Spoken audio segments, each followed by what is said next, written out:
Games to be sold, not told. So we finna keep everybody broke. They say time is money. They say money talk. I ain't got no time to waste if you ain't got no time. Out and about, out chasing paper. The streets of my house and the house always wins like Vegas. Never down for the count. Second win, second nature. Foul mine. Never had my hands out. Fuck favors. By design, everything tailored. In my youth, it was shell toes, no Chuck Taylors.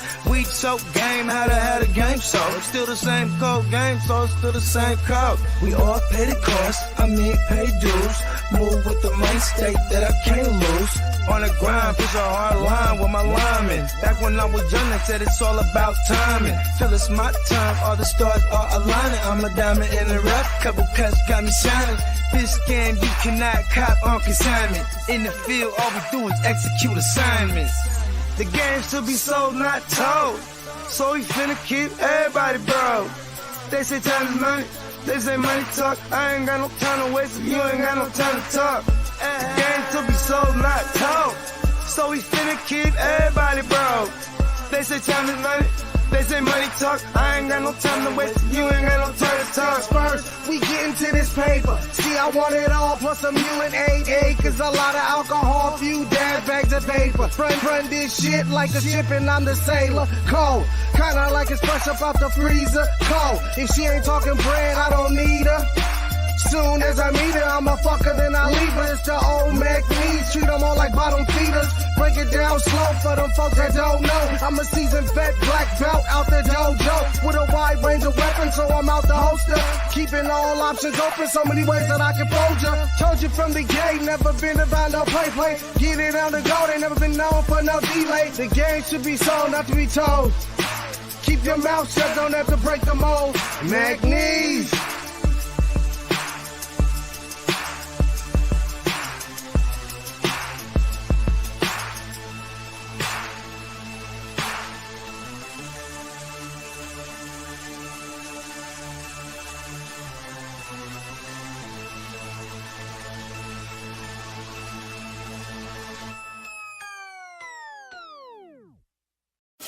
Break the work down, it's fist to move. Push that work out, I distribute. Break the work down, it's fist to move. Push that work out, I just distribute. A young pack mover, shot to my consumer. Jumping out the foreign or I'm hopping out the Uber. Crew clocking chips opposite of you losers. Can't be broke as a joker, got no sense of humor. Just a young pack mover, shot to my consumer. Jumping out the foreign or I'm hopping out the Uber. Crew clocking chips opposite of you losers. Can't be broke as a joker, got no sense of humor. I'm a D-boy, need abusive as users. I'm a D-boy, need abusive as users. I'm a D-boy, need abusive as users.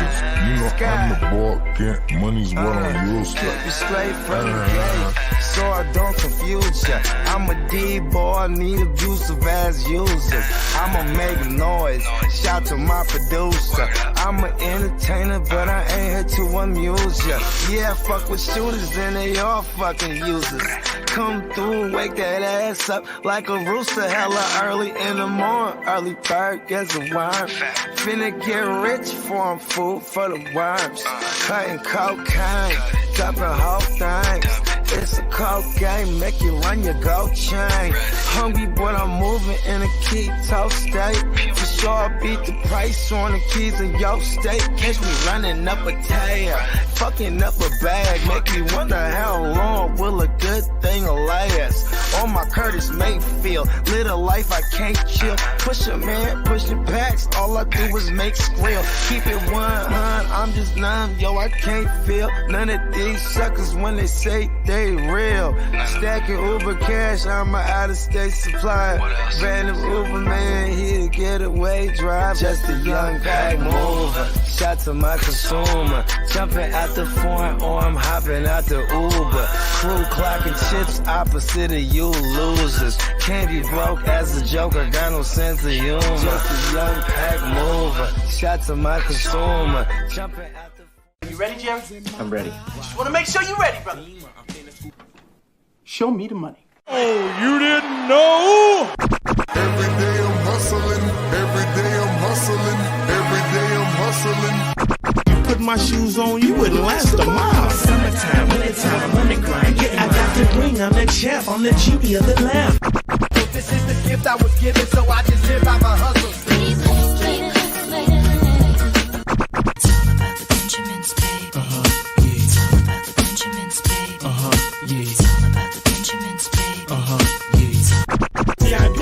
My pocket, it don't make sense, but don't make a profit. It's all a hustle, ladies and homies. Make money, money. It's hard out here for a pill. Really tryna get this money for the real. I want to find a thing to save my life, so I hustle. It ain't over for me. No, it ain't over for me. Here comes the money. Here we go. Money talk. Here comes the money. Show me the money! Okay, let's go smoke that joint. What up? Fantasy Football Hustler back at you. What's happening, Bogard Scott? Free, brother. Let's see who's up in the building. Brandon in the house. What up? Let's get it. Go with it. Chewy. He said, I have a very important fantasy football question of the week. Don't we all? Let's hear it. Throw it in there. Yep. Throw that thing in there, bro. We got Bakes. Bakes in the house. What up, Bakes? Let's see. What did he say? He said, good morning, my brothers, waking and baking with some pink runts and some rainbow sherbet. Let's get it. I'm not back. I mean, those just sound like super normal to me, but it's funny because then Crispy's in there. You know, his Texas ass. And he said, Bakes, that sounds like a stripper name. Gotta love the runs. What up, Emil? What's going down, bro? What up, Emil? Hustling Bruce. What up, homie? What up, Bruce? Bruce. You gotta say it twice. We got Hollywood in the house. What up, Hollywood Cole? What up, Hollywood? I totally forgot. I didn't share this to Patreon, so let me go do that real quick. Yeah, go ahead. Yeah, and just a reminder, we got more features on Patreon than ever before. We got multiple chats over there.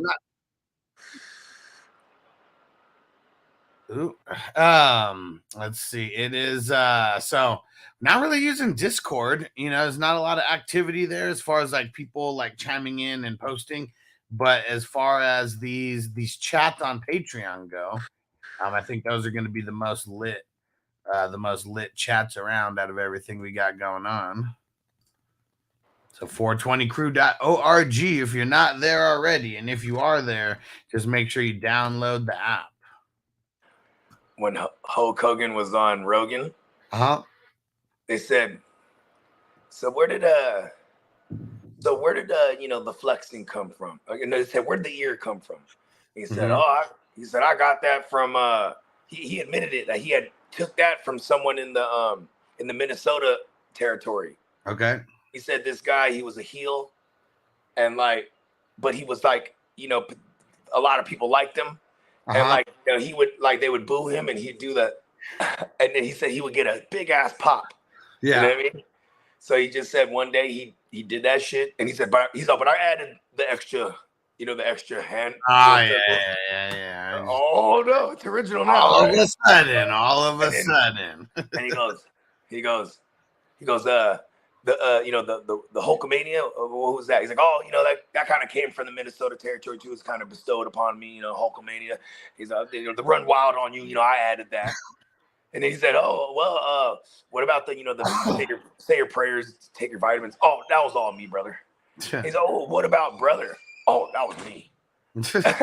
Now he's claiming he invented brother. See, that's what's funny, because even like someone like The Rock, like he never said that he like jabroni. Like there's a lot of people who said that before The Rock like actually said it. So I'm glad like people like The Rock, they just take from the best and they're just okay with it. They just make it that good. Hulk, man, I don't know. Hulk lies about a lot of shit. I think Hulk lies about being old and senile. Oh, so like people don't think that he's like senile, but he really is. I think so. What up, Yuck? Yuck in the house. What up, Yuck? Uh-oh. Okay, here goes Sam's crazy question of the week, he says. I mean, Chewy's anyways. He says, Sam Howell or Lamar Jackson? Lamar Jackson.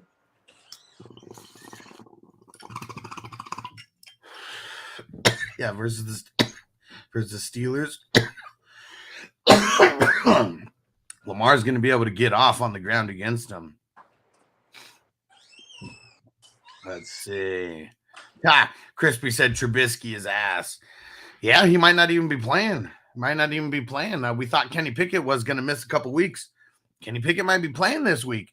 He already practiced. Kenny Pickett himself said that he was going to play, but I never trust the word of a player, especially like on a Wednesday.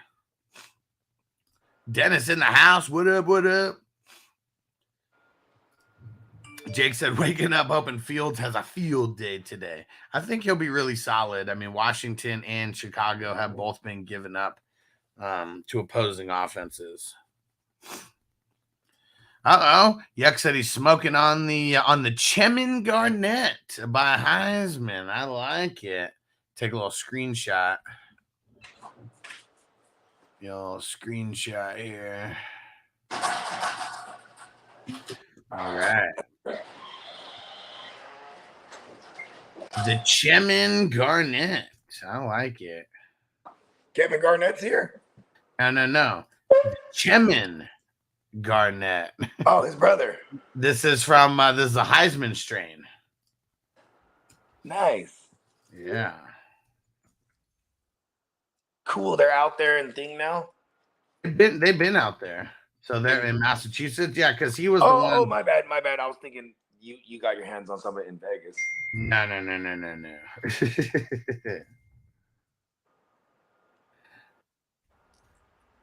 That's cool. I forget what Hess was saying to us about the Highsman strains. He said something cool. I'll remember it when it doesn't matter.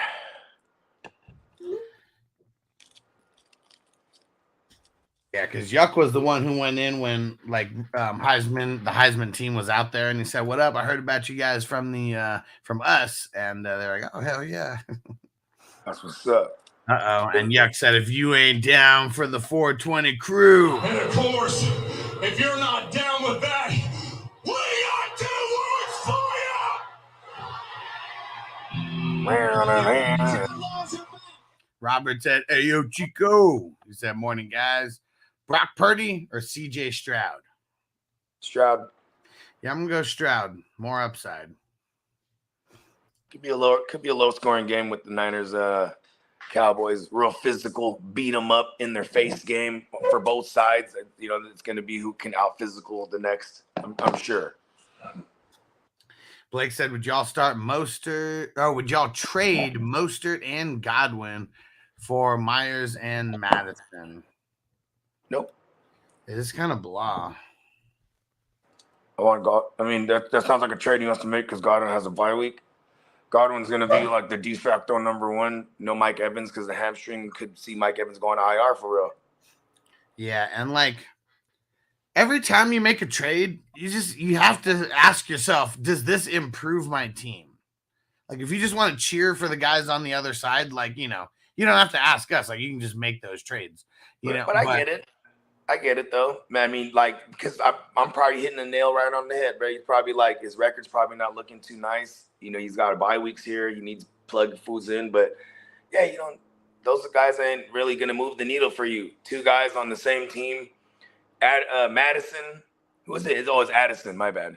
No, it's Madison. Madison. That's another reason why I hate it. Like, how does getting Madison like improve anybody's team right now? Yeah, don't. Let's see. Corbin in the house. What up? What up? Hustling Bruce. So I got an offer of Chase for Barkley in that running back. But is any Giants player worth a start? I mean, he's worth a start, but I don't think I'm trading Chase for Barkley straight up. Nah. You should be trying to figure out how to get Chase and Barkley on the same team. And if that's not possible, go for a different fish. Yeah, keep fishing. Adam said, what do y'all think about Westbrookie kind? I mean, it's like a wide receiver 4 for fantasy, maybe. I said thinking about dropping Ty Chandler to grab him in Dynasty. Yeah, do it. Yeah, I mean Ty Chandler. At least Westbrook Akina is someone like you might be able to desperately throw in on a bye week. Like Ty Chandler's what 4th on a depth chart. Now that Akers came over there, I mean Ty Chandler's probably been droppable since he came over there. I dropped him in a couple of dynasty spots.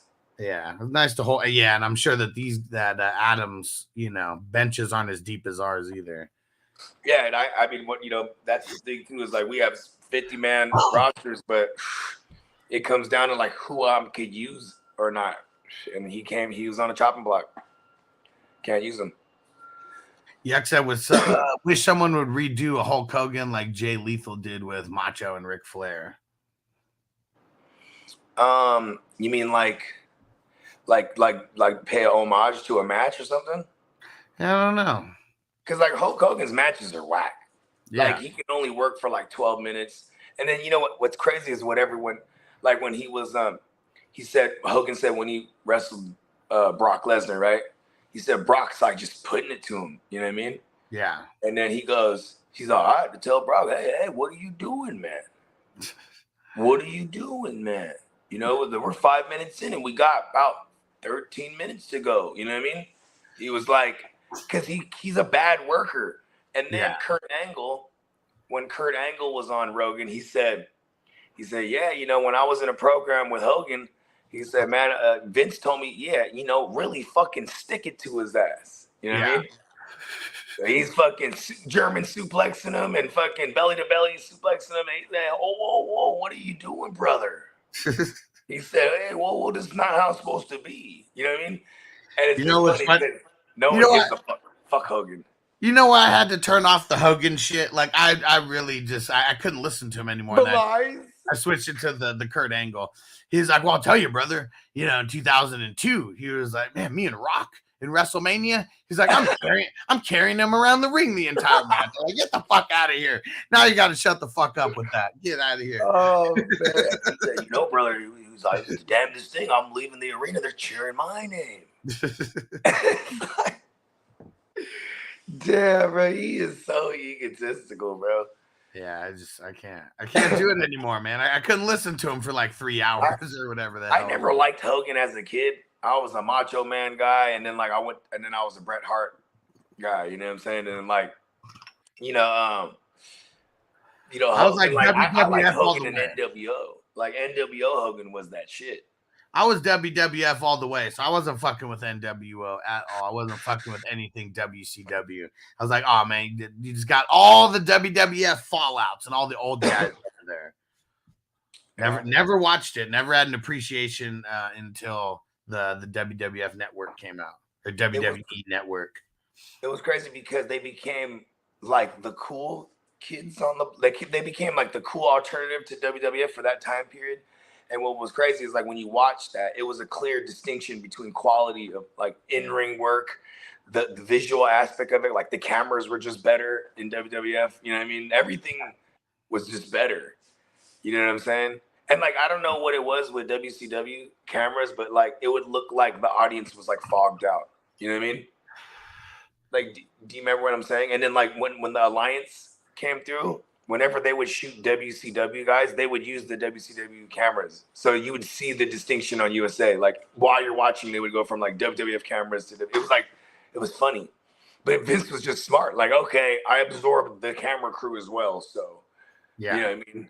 They work for cheap. You know what I mean?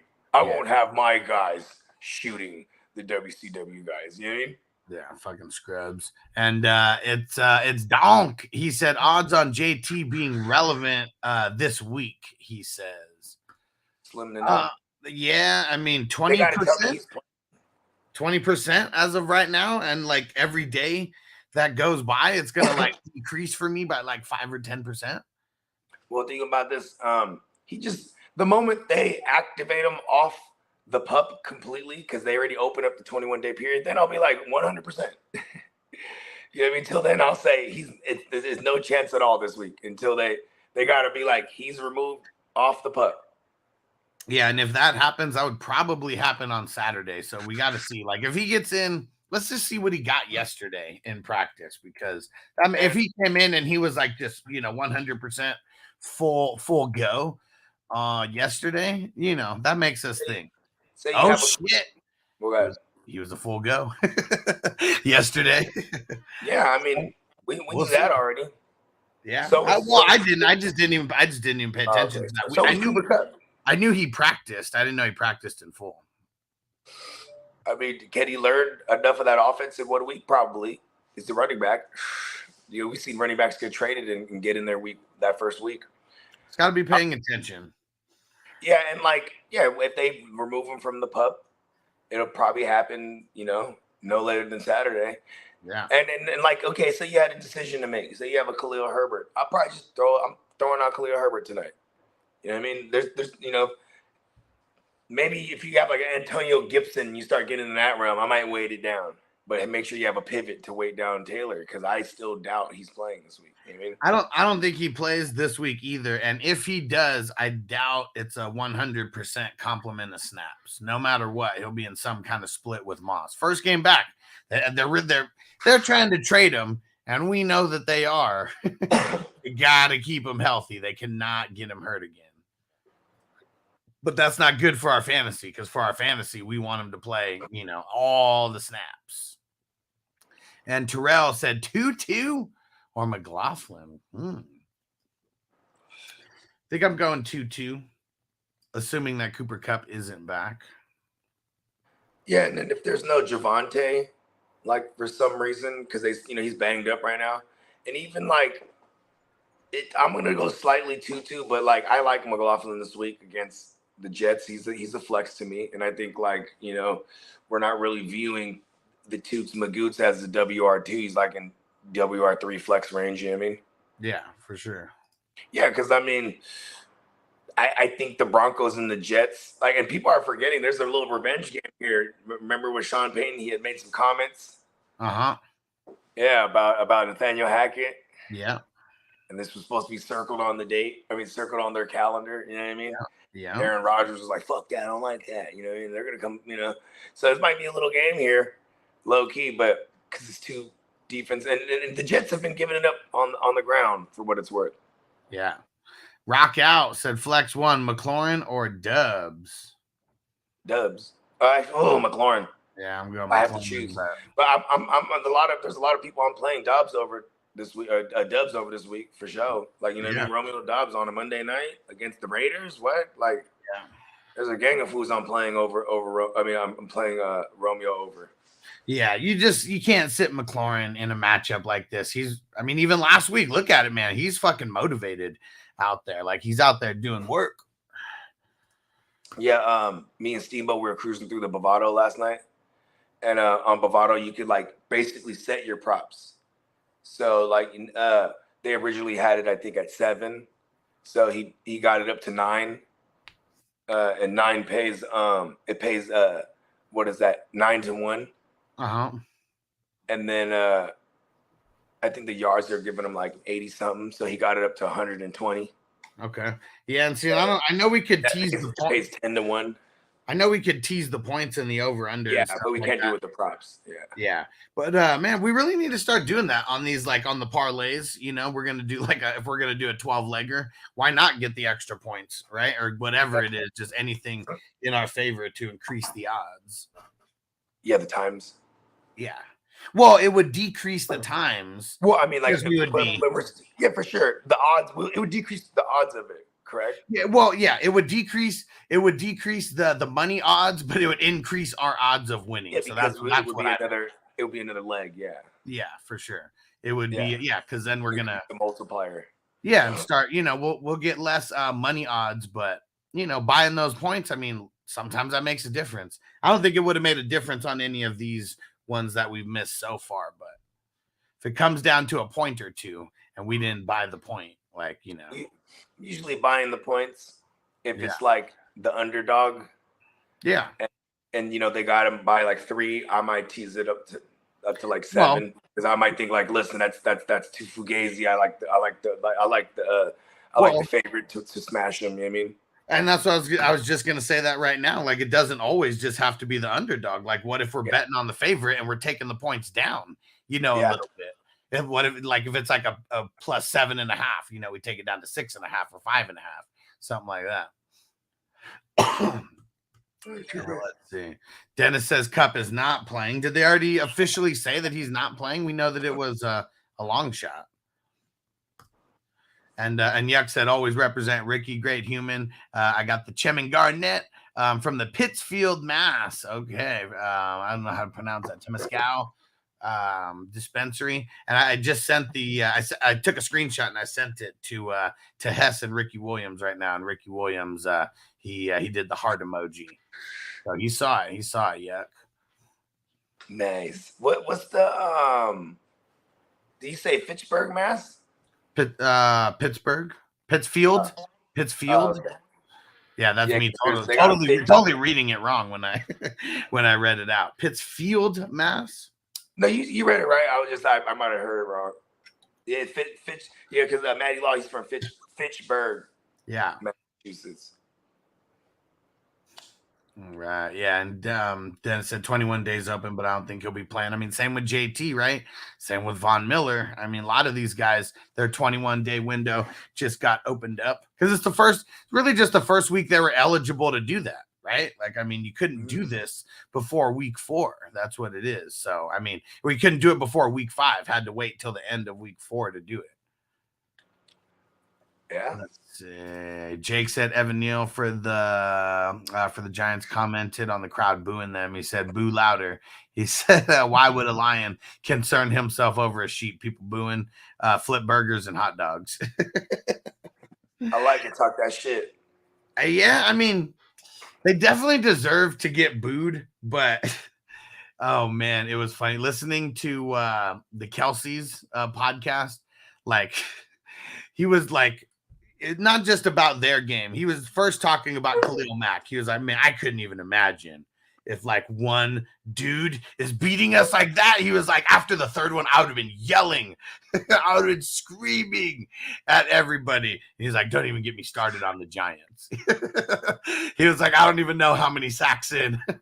I would have been going crazy on everybody, but 10 sacks, that's a lot. I mean, because, Jason Kelsey, he's the type of dude, he knows his job is to protect and serve.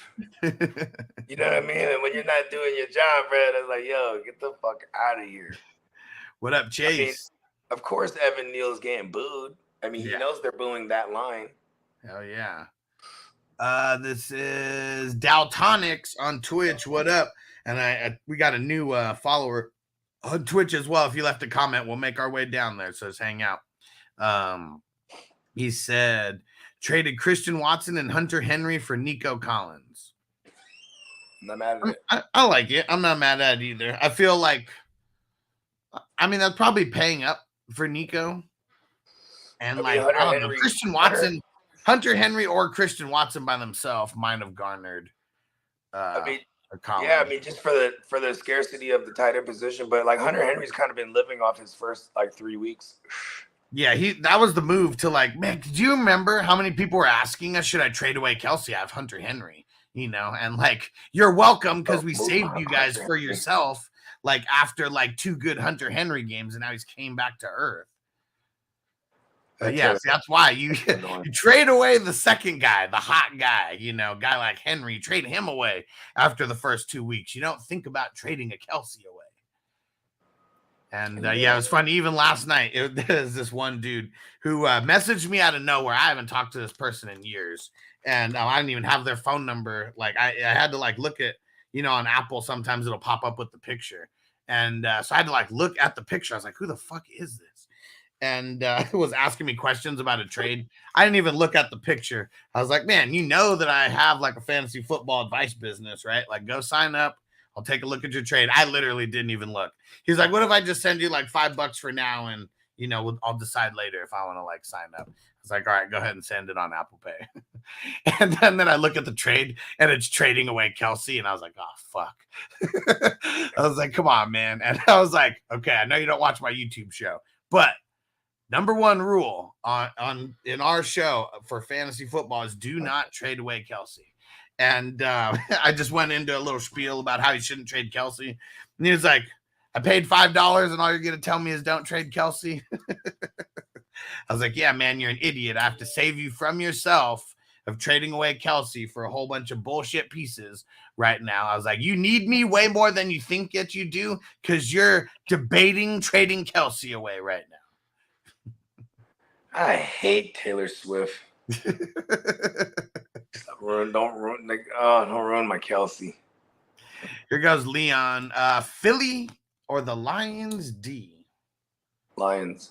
Yeah, versus the Panthers. Bryce Young sucks. I mean, he's really not handling biz right now. And who does Philly got? The Rams. Yeah, I'd much rather prefer the Lions. Philly gives up a lot of yards through the air these days, and it's really good. The Rams are going to take hella sacks. Darius Slay can only do so much.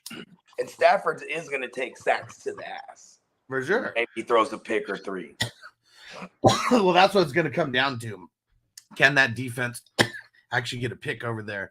Yeah, because they're going to give up some points. They're the Philly's okay with that. And then what if they just come out and out scheme them? I mean, I'm talking about the Rams, they actually put up points. So I'd rather play. Philly hasn't been holding people to not scoring. I mean, the only time they did was the Bucks. Outside of that, I mean, everyone's thrown up 20 or more on them. I don't know why the Rams couldn't. They're just going to go out there and throw it like crazy either way. Yeah, especially with that pressure coming, they're going to get that ball out quick. That's the game plan this week. And Blake said, "Nah, I'm 3-1, just worried about Mostert." Well, I think you can use him as a throw-in, but I don't know how. I was about to say, the stock market went really down on him after one game. People are very reactionary. Recency bias is real. So, I think the sell high might have went out the window for Mostert, but you still move Mostert though. Everyone needs a running back. Well, no, that was his trade, the Mostert and Hunter Henry for Nico. That's what he was. Yeah, I like that. Yeah. Yeah. We already. Yeah, that's right. This is the one we're talking about. And Chase said, "Can you bench one between London, Michael Wilson, and Dodson?" Leaning London. It's gonna be a tough game. Michael Wilson for me. Yeah, I mean, we have to see it from Michael Wilson. I mean, as of now, that was an outlier game. What's the snaps like? Let's see. Good question, Aquado. Because I could see him being a thing moving forward. Played 70% of snaps. Okay, so there we go. Is that out of nowhere, or the first couple? Last week he played 67, or 2 weeks ago, whatever, week 3. But then the week before that it was 43%. Here's the thing that's kind of alarming though. In week 1, he played 90% of the snaps, more than Marquise Brown in that game. But it was, I don't know. Did Marquise Brown get hurt in that game? It was no, Marquise Brown had only 5 targets that game. It was probably, and then how many targets did Michael Wilson have? None. All right, looking at the targets, let's see. It was 5-4. 5-4. Okay. Yeah, I don't know. That game was just ultra ugly too. They were able to run off with Connor crazy. Yeah. I mean, he's out there playing snaps, but still, we just haven't really seen it out there. We just haven't really seen it. It really sucks having Desmond Ridder throw the ball at London. Yeah, it's trash. And maybe this is the game that halfway through. But they're playing Houston too. I'm okay. I'm okay sitting him here. I just don't even but what's crazy is Dodson. This is the good matchup, but man, he's been missing out on the fantasy party a ton. It's this is where he comes back. Because Bears, they don't have necessarily the best pass rush, and I think that's what's screwing up Dodson. Yeah, sure. Not getting enough time to get into his routes. Yep, I'm on that hype. So that's why I think if he's leading London, he's looking for the confirmation bias. I'm not bad at it. Maybe you should try to move London too from now until Sunday. You know what I mean? I feel London. I would probably just move. London to me right now is I'm hoping they switch to QB. Nobody wants him though. He's literally a free throw in that you'd have to. Yeah, it sucks, but Daltonic said now my wide receivers are Diggs, Amon Ra, Olave, and Collins and D-Hop on the bench. All right. Brock, he said, fellas, would you trade Cup and Ramondre for James Cook and Devonta? I really don't like making trades like this, like wide receiver running back for wide receiver running back. I really don't like doing it. I'm okay with it if I like the side better personally that I'm bringing back, right? You like one side that much better than the other? I mean, if I needed something that I could use now, it'd be the Smith side, Devonta Smith side, and that's really it, right? And what is that? What if it's Devontae Adams? Is it Devontae Adams? No, Devonta Smith. Yeah, I'll take the Smith side. Yeah. This is like so even to me. Like if you're trying to get like a win this weekend, like fuck, Cup isn't gonna play. I get it, but I don't know. This doesn't improve the team all that much. You think the Rams beat Philly? No. Right? Okay. Who do the Rams got the next week? Like I think it starts becoming like if they're trying to compete, they'll bring back Cup. And it's like maybe they lose maybe the Cup's not ready next week either. They lose that game. What because you know what I mean? Like what it starts because these variables start coming in. That's why I'm okay with like in Dynasty buying Cup for cheap, and I'm okay just selling him period in any format. Yeah. You know what I mean? Like because people will buy the Cooper Cup name still. You know what I mean?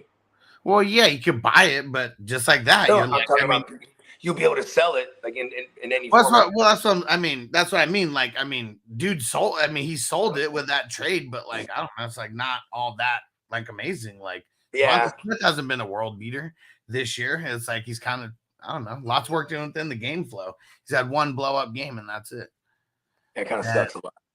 It's Dong said if JT suits up, would you start him? Depends on over who, because I'm saying no. Just depends on who you have. Start him over Zach Moss for sure. And what up, Peacock? Dalvin Cook. It's going down, Peacock. Great show last night, Peacock. And Nikki said that I fleeced a Steelers fan yesterday, got Nico for my Stroud stack. Okay. And all I gave up was Najee. Wow. Yeah. Well, I don't know about fleece. You know, running backs are scarce. So it's just running backs to me are kind of like not too far from how we should view tight ends. It's like, man, you just have one. That's good. Well, here's one thing that always happens in Bogey. You can say if this is true or false. As the time goes on in the season, even shitty offensive lines start to gel a little bit better. I mean, yeah, sometimes it takes a minute, you know what I mean, for them to move as a cohesive unit, right? Yeah. Like, for example, 3 years in a row, if you ask me, the Raiders' offensive line, because they were always giving up pieces and you know what I mean? And like, it was just always bad on paper. Then at the end of the year, they're at the top of the league and pass pro. I mean, run blocking because Jacobs produces. You know what I mean? So it's like, what is that? Is that because Jacobs is so good and makes them good, or is it a mixture of both? But it usually tends to happen as you go through the course of the season, right? Look at here's another example. Chicago last year, just as a team. Remember, I got this one wrong in that trivia in the Jeopardy out there in Vegas. Like, it was the team that had 3,000 yards rushing. You know what I'm saying? That was, as a team, that was the Bears, right? And they had one of the higher graded offensive lines that they weren't good at all. It was just the fact that, like, you know what I mean? Fields would get nasty. Herbert was getting nasty. You know what I'm saying? Oh yeah. And then it skewed the numbers. You know what I mean? Yeah. Yeah, but or you could maybe they were moved, acting as the cohesive unit at one point. You know what I mean? What up, Jarrett? Shout out to the Who Dat Nation. He said, I'm playing B-Rob against Chicago over Mixon against the Cardinals. I'm with it. Yeah, I mean, you should be playing B-Rob. Like, he's like a must-play because of his volume and he's been producing. And he said, and then Tua against the G-Men over Cousins against KC. You play Tua. Oh, I'll play Cousins. Man. I know this one's so tough because, like, man, is Miami just going to come out and shit all over the Giants, like with a sour taste in their mouth after getting whooped on by the Bills? I mean, Miami is at home as well. I know the Vikings are as well, too. When Miami took the knee to not kick the field goal and set the record, it's because They say they were showing good sportsmanship. I didn't listen to the Tyreek Hill podcast yet this week, but that was like the title of his show. Why we didn't kick the field goal to set the all-time point. Everyone wanted it. Yeah, for sure. They didn't want to. They didn't want to upset the football gods. I know I heard something like that as well. I heard all kind of shit, but it was all about like just making the right choice for karma, basically, right? So if like we could hang 70 on them, but you know, let's that's enough, right? Maybe they go out there and put 50 on drop a 50 burger on the Giants. You know? They better. Bills went up and threw up 50 on them last week. It's just this Danny dumbass. Can he make it a game?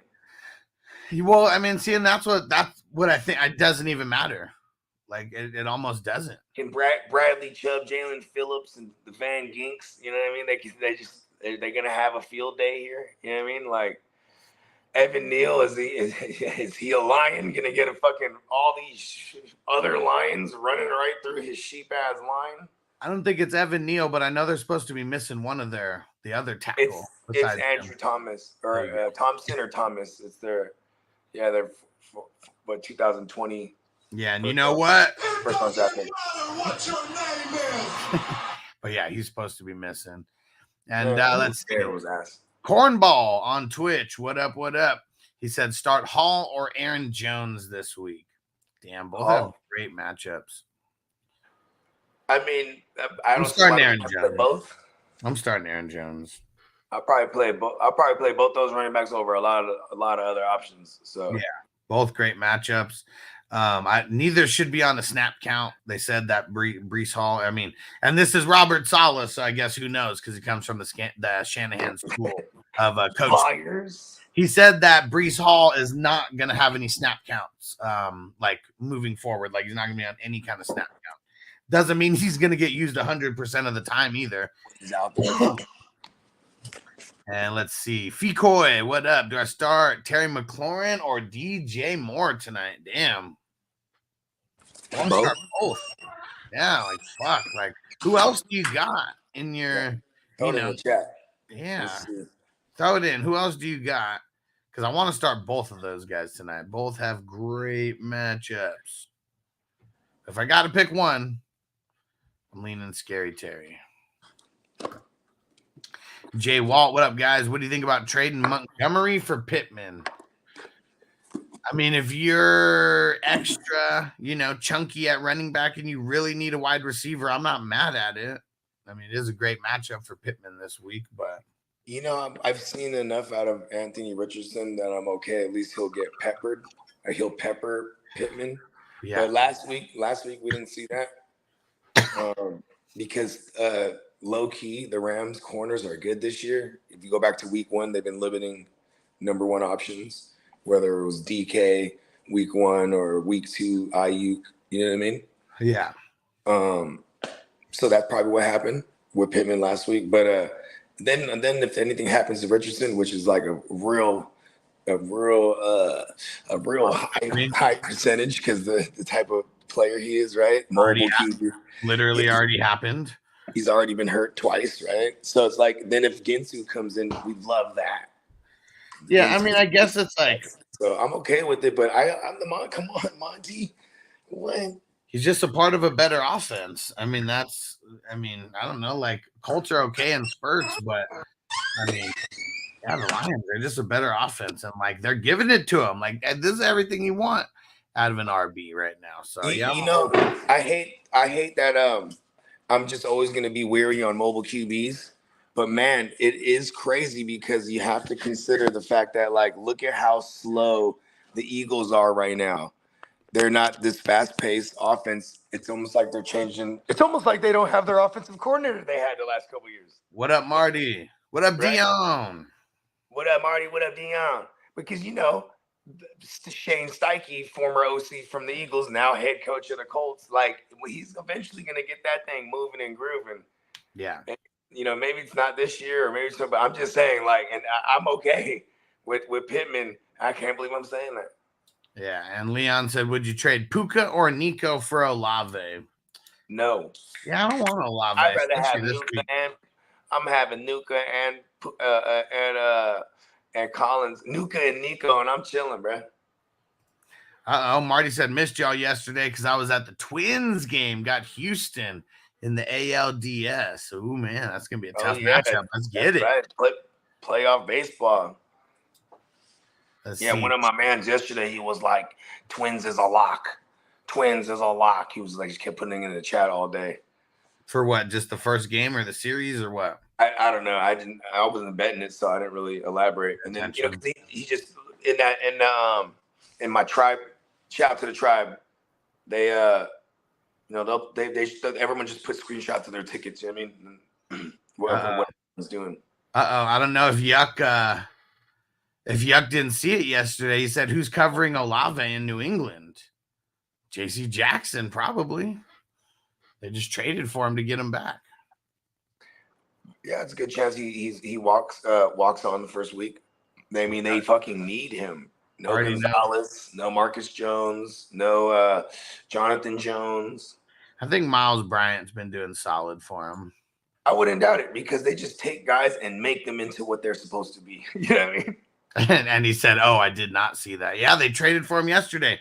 Chargers charging it up. They pay him his 2 years fully guaranteed, and then they trade him away for literally just like swapping late round picks. Like they're just that pissed off with the situation that's going on. The evil emperor Bill Belichick strikes again. He's like, he'll never pay you, but go get paid. Yeah, come back. And we are restructuring you next year, or you are leaving, because they could cut him for like nothing at this point. And Josh said, D. Pierce, Deontay A-Chain for Bijan and Algier. Nah. Because I don't want Bijan and Algier. I just want Bijan. That's it. And I'll just sit around and compete, and then I'll get Deontay Johnson back, and my team's better. And Pierce has 2 linemen that are supposed to be coming back this week, and there's more linemen that are supposed to be coming back in the next upcoming week. So I think we're going to see a real uptick from Pierce. Or at least just better efficiency. For sure. Evan, what up? Jordan Love or Joe Burrow? Love. I'm just going to say Love on a Monday night. Let's see. Big Body Bry. Waddle or Collins for my flex? Waddle. Nico Collins? I'm assuming so. Yeah, I guess I'll play Waddle. I don't like fucking with Terrell like that, but it's hard to get away from Nico. He is a 6'4" beast. So, could just put it up.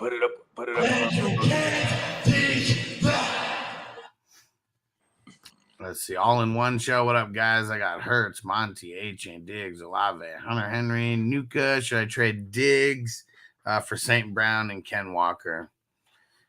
No. I'm not trading Diggs away. I understand, you wanted to try to, get some depth there. I'm not doing it. I bet you could get A-Chain straight up for St. Brown if he's wants St. Brown like that. Yeah, don't trade away Diggs. He's been way too good. Yeah, and Roberto, man, and then he shows me people on his bench: Waddle, Javonte, Hall, Warren, Akers, Taylor, Boyd. Fuck, man, trade Javonte and Waddle. Go find someone who's really Javonte Waddle and A-Chain. I bet you. And I meant Taylor. And I meant Taylor. I said Waddle, but I don't know why. Taylor and Javonte. Go trade those 2 guys. And or Breece Hall, just mix in any one of those, and go try to buy a wide receiver or something with those 2 guys, someone who's running back needy. Yeah, and there's probably hella people. Otherwise, just stay put. Yeah, and man, maybe you do get your Taylor back, and then you have your A-Chain. Your team's good. So it looks like a 10-teamer. Roberto, he said, "What up, bros? Would y'all trade Ramondre and Christian Kirk for Olave and Rashad White?" No. I don't want Olave. I don't want to trade for him. I don't want Rashad White either. I don't want Derek Carr throwing him the ball healthy, and let alone he's hurt now. And I don't like White like that. The Daltonics said, "Damn, I traded Kelsey for Amon-Ra and Bijan." Oh man, No, that's cool. That's good though. But man, I mean, it's paying. We're always gonna say any Kelsey trade's bad because Kelsey is a position dominant. That's putting at right now probably at minimum top 10 receiver numbers. And it's just someone you're putting in your tight end spot. You know what I mean? So that's always going to be a massive advantage. You know what I mean? Yeah, you traded away that shiny dollar piece for 2 50-cent pieces, even though those 50-cent pieces are nice. I think those are some dollar pieces. You know what I mean? Considering what they're going to do. Like Bijan, we're barely even scratching the surface, and what is it called? I think he's still a top 5 finisher at minimum, right? When it's all said and done. And then St. Brown, he's going to go over 100 receptions. Yeah. But if you're going out there and starting Hunter Henry or some shit like that, or like if you're starting anybody except for Hawkinson, like if you have Hawkinson, you trade Kelsey away. That's the only time that I'd be like, all right, at least you got Hawkinson. Outside of that, everyone's hella fluky. Like if you have Laporta, oh man, or something like that, where the ceiling isn't really that high. I need Nick Bolton, man. Come back, Nick Bolton. Yeah, no, I'm just waiting to hear this news so I can just get rid of fucking Drew Tranquill's ass. I just put him on the bench. Elias said Pacheco and Godwin for ETN. Thoughts? I like Pacheco over ETN right now, but if you look at ETN's schedule, it does open up a little more. It's just a better offense that Pacheco is connected to. You know what I mean? And and his schedule is about to go crazy. Like he has Minnesota this week, terrible against the run.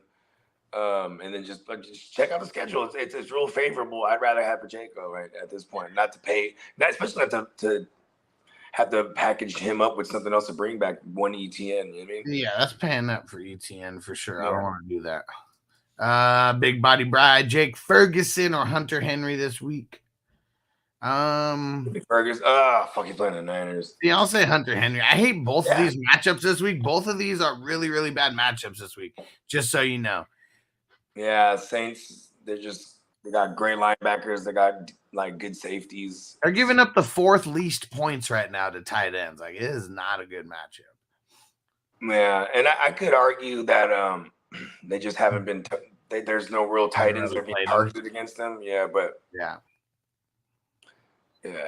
still rough. Yeah.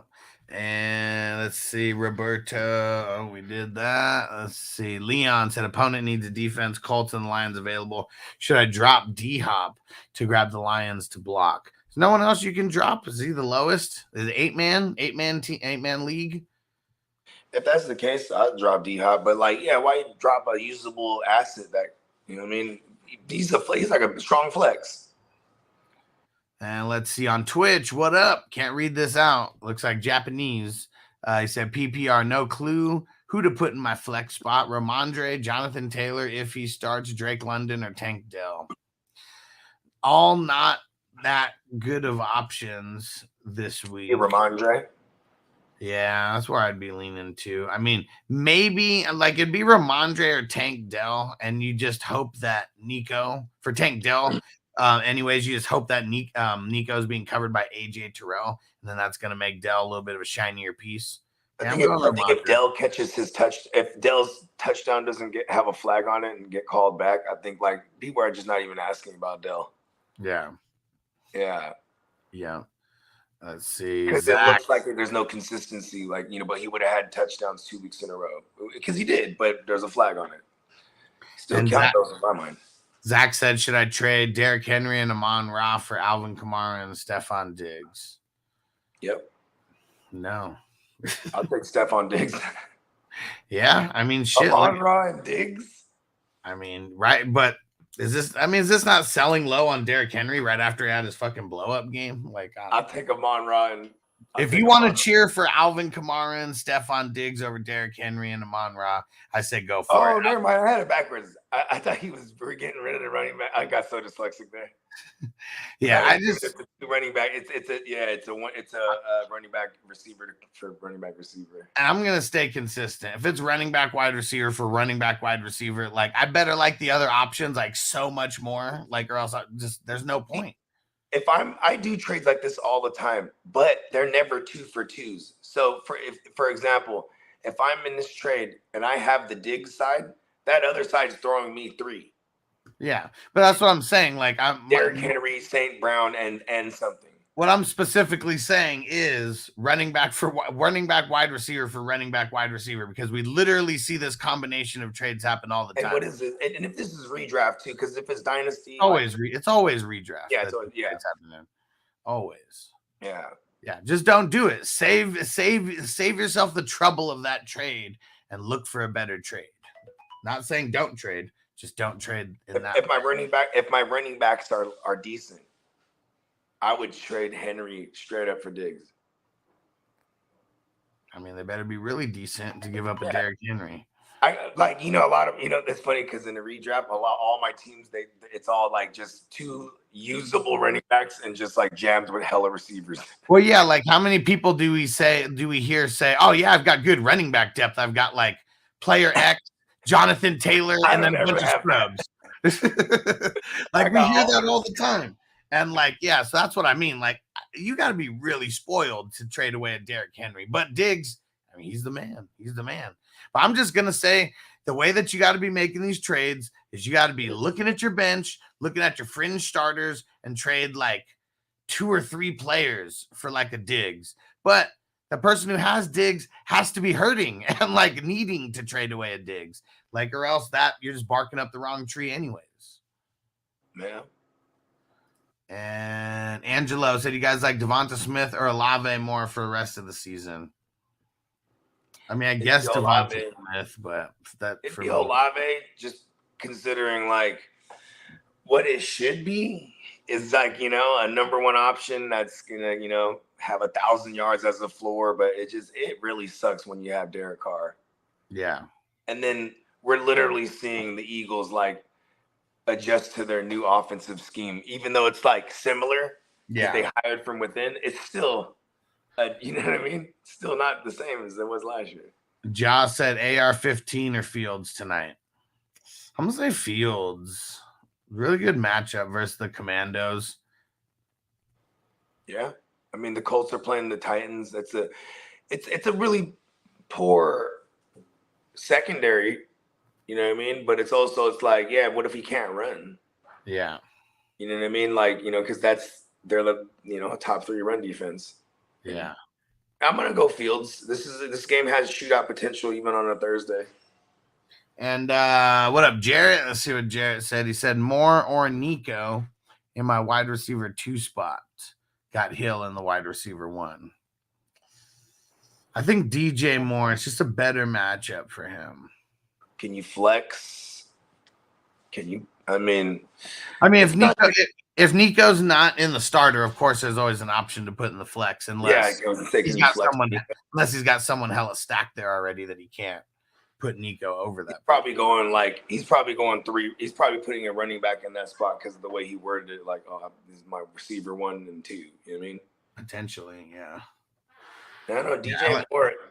He's like a lock for 5 receptions. You know what I mean? And then because the touchdowns, they came right last week. Those were legit. The week before that, garbage time. You know what I mean? And then it's been like all over the place with DJ Moore.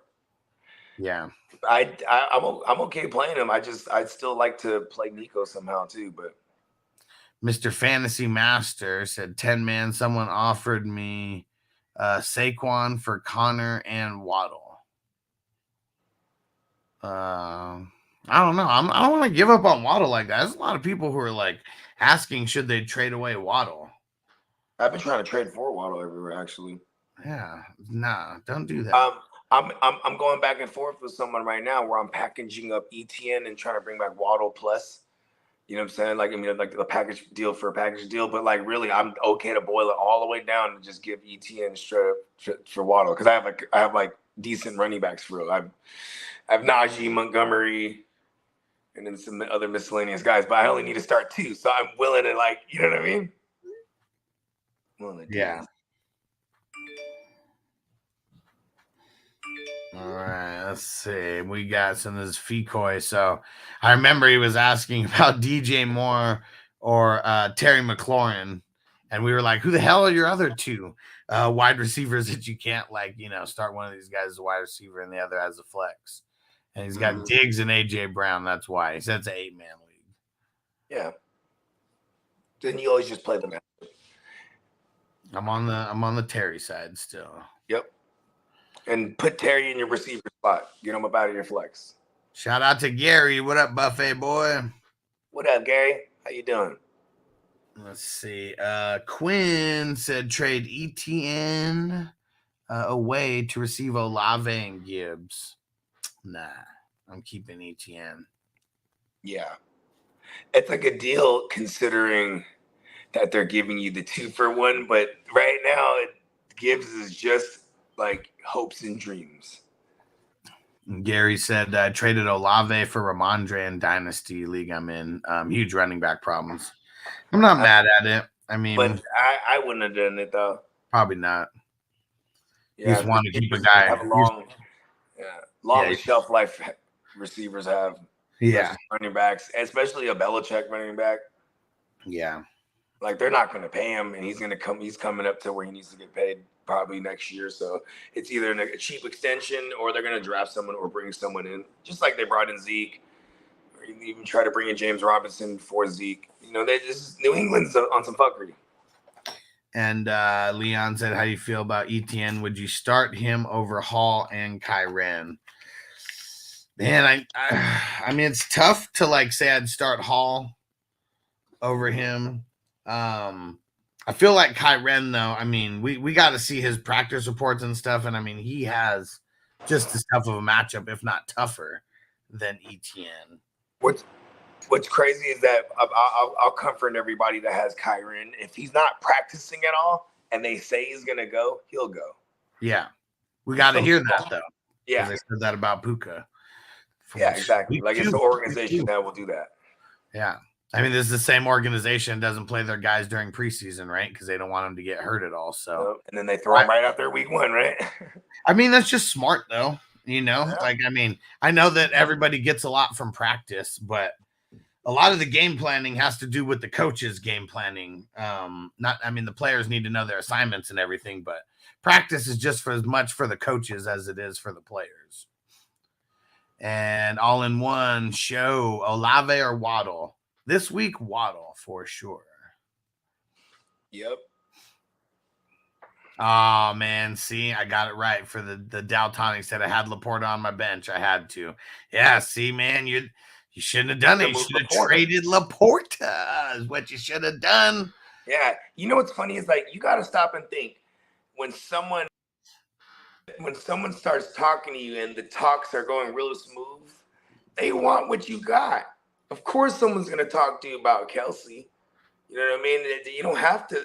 Kelsey sells himself, right? Yeah. But you're not supposed to sell Kelsey in our version, right? And you take Laporta, that's what you're supposed to. I mean, this is all in hindsight. Laporta, I mean, okay, you just look at it right now. Laporta is higher than Kelsey right now. And I would have used that to my advantage if I had Laporta because next game, all Kelsey needs is one game to jump over him. He's only 6 points behind him or something while missing one game. That's what's crazy. Kelsey's about to be the tight end 1 unless we see some insane games out of Hawkinson and what's it called? And Laporta this week. He's about to jump back in there after missing a game. It just took him a couple weeks just to get back to the same amount of points as everybody. Yeah, you shouldn't have done it. You should have traded Laporta. High insights 2020. But yeah, just that's why it's our number 1 rule. Do not trade away Kelsey. He's the biggest positional advantage in fantasy football. Yep. Josh said I asked about the Pierce, Deontay, and A-Chain for Bijan. Algier was my handcuff. My other RBs were Saquon and James Cook.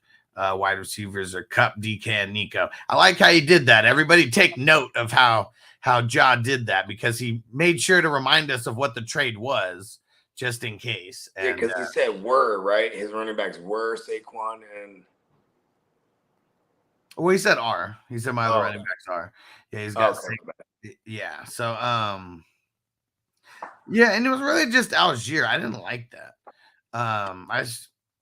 It's going to be all Bijan. Like the Falcons really have to be smacking people up for Algier to get his 15 touches. I told everybody week 1 when everyone was like, "Oh my God, Tyler Algier, you have 15 totes," and then he even got another 15 the next week. But it was like that they were leading that game again against Green Bay until Green Bay had like their crazy comeback. You know what I mean? So Desmond Ritter's fault because he's not good enough to get them ahead. No. And they know that. So when they're playing with leads, they try to like really eat the clock out for real. Yeah. And like, you know, they try their best to get in there and score 3 or whatever. I mean, And so really bad. I like the trade that I like the trade of like getting Bijan, but I would have liked to give up one less player to get Bijan and then not even have Algier like in that mix. Unless they were going to, you know, unless you had to give up those 3 players to get Bijan no matter what. But yeah, I guess that's just all in the part of the negotiations. And B Silva said, start Washington defense tonight or go with Miami or Houston. I'd go with either one, Miami or Houston over Washington tonight. So it's not that I don't like Washington. It's just, well, actually, I kind of don't like Washington. I mean, it's more of a good matchup versus Chicago than Washington being like a great defense. Miami and Houston actually have good defenses, and they're in like smash plays this week for the defenses. Hold on, I'll be right back. I gotta make this call real quick. Okay. And then also, what are you selling? What are you selling high on DJ Moore? Try to hang on to him for one more week. I mean, you want to hang on to him for this week. I mean, unless you can actually make a trade that gets pushed through like today, just don't even move him. Yeah, I mean, you want to play him in this week. Should be even shinier, you know, piece after this week.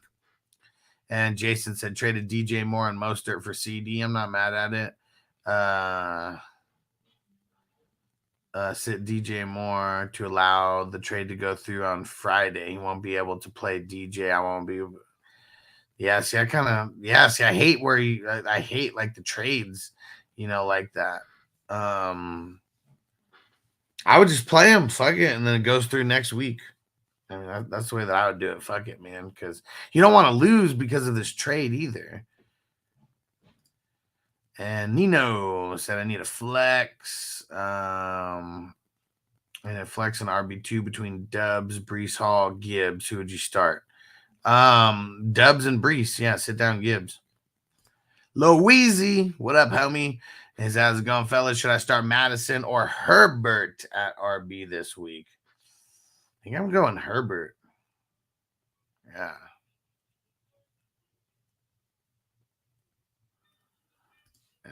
Let's see. I got Josh Allen, Fields, and AR. I need to trade one. But for who, I don't know. Yeah, I mean, you just really have to find someone that's QB needy. Like that's what you have to go look at. Like, has to be someone who's QB needy. And then you kind of go from there. And you just trade Anthony Richardson or Fields away. You just keep Josh Allen. Just don't trade away Josh Allen, okay? Like, you don't trade away your best piece. You trade away your second or third best piece for something that you could flex on your team, because a startable, a fringe flex guy or someone who you can put in your flex is going to be more valuable than one of your bench QBs here, especially if you have 2 similar bench QBs. Angelo said trade B-Rob for ETN after the Bears matchup. Nah, I don't like doing running back for running back. I mean, unless you really just want to cheer for the other person. Big said, what's Olave's value to you guys right now? Someone wants Puka for him. I said, fuck that. Well, see, I mean, that's what's tough is like Olave is kind of on a little bit of a decline right now, but he still should be like, I mean, in Dynasty for sure, top 15. But the thing about Puka is everyone's so hyped on him. Like, people are valuing him way higher than like wide receiver 15 for Dynasty, because like he's the shiny new rookie, right? What up, Tino? Big BS, DJ Moore or Mixon full PPR. I'm going DJ Moore this week. It's Doink. Would you trade Ford for Zach Moss? Nah, very blah. Full blown NJ. What up? Trade away. Oh shit. Throw it back in there again. I don't know why it's starring out. I don't know why it's starring out like the names, but Throw the names back in. I'll read it out when I see it pop up. Because I can't see who you're trading away. It's got to be someone really good, though. Because you'd be receiving 3 players. Oh, it might be 2 players. I can't even tell. And Big BS Fields or AR 6-point TD. I'm going to go probably going to go Fields. It's kind of tough, though. I mean, Titans are good against the run, not so much against the pass. But Anthony Richardson, and 200, 250 is kind of like his ultimate like ceiling. Is probably going to be somewhere more in the 150 range. Angel said, should I drop Burrow for Richardson? Pissing me off. Don't drop Burrow. Figure out someone else to drop. Nino said, sadly traded Monty for Brees and Gibbs package deal, but just hoping for the upside later in the year. What's your thoughts? I'm not mad at it. I much rather, Monty's the best player out of all 3 of these guys. And I guess it's just in redraft, my trade philosophy, like, unless I'm really, really hurting and like, I'm doing shitty. But even right now, it's too early to panic. Like, still need a couple more games before real panic mode should like set in. I'm always trying to trade and have like be getting the one better piece back and me trading away like multiple players, because you can always replenish through the waiver wire, but it's harder to get top heavier through the waiver wire. Like it's almost impossible to get top heavier through the waiver wire. Elite Scrubs Gaming, what up? My bench is horrible. I have Fields and Stroud. I'm thinking I should trade Fields and play Stroud rest of the season, hopefully to get a good backup RB or wide receiver. Not sure what I should do, though. Yeah, trade away Fields. Fields is on a super, upward trajectory because of last week. People would be clamoring to get a guy like Fields right now.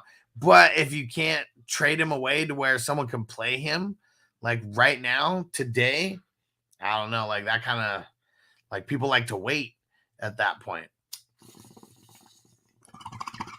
That's the tough part about it. But yeah, I would try to move Fields right now. He's had an amazing game, 4 touchdowns, everything else that he had. A really great game to move him and get top value. And he said to get a good backup running back or wide receiver. Don't get a backup running back or wide receiver. Like someone who you can flex, someone who you can potentially get into your lineup, every week is who you should be shooting for. Not for bench players, if that's what you meant by backup RB wide receiver. And all right, let's see. AT said Kyren, A-Chain, Smith, and Burrow for Eckler, Godwin. Nah. Don't even do that. If so, who should I give up, Kyren or A-Chain? Don't even do it. Nah. Don't even do it. And Josh said, thanks, fellas. Keep grinding. I'm subscribed with notifications on. Appreciate you, homie. If you guys are not subscribed, just go ahead and subscribe right now. If you do not have the notifications on, turn the notifications on. Turn them all on. And because I don't know if you guys know, but we're shadow banned on YouTube. So a lot of times, unless you like literally search for something, like a lot of times we're not coming up, on the home feed, unless you're like, if you're always watching and stuff, that's one thing. But if we go live multiple times a day, and if you want to get notifications 1,000,000%, you want to join the crew at 420crew.org. We have our social media like app that we can use. We got multiple chats on there now, so you want to get start sit questions answered while you're not on live, even though we are on live a lot. You got to join the crew, get into the chats that we got, and you will get updates and notifications on Patreon as well when we go live. So yeah, join up the crew, 420crew.org. We are going to get some kind of raffle going this month. What sucks is YouTube, not being monetized on YouTube. It's kind of like really hurting the pockets. Like right now, I almost didn't realize like how much extra YouTube brought in because everyone's doing super chats and things like that on Sunday. And but now that we're not getting those kind of things coming in, it's just been a little tough to maneuver. So yeah, if you guys want to support the show, 420crew.org, and then you will get just way more immersed into the community and access to getting your questions answered like right away, not just when we're live. Andrew said, I trade Olave for Hurts. Who had Kirk and Love, and then I traded Hurts to an Eagles fan for Josh Allen. Nice. Real nice, real nice. Big BS said Pats Commanders or Colts D. Damn. These are bad. These are bad picks for this week. I would say Commanders, but I don't want to play any of them. Have you seen did you see the video that we dropped for team defense? Let me throw it in there. The waiver wire team defense pickups. Yeah, man, go check this out.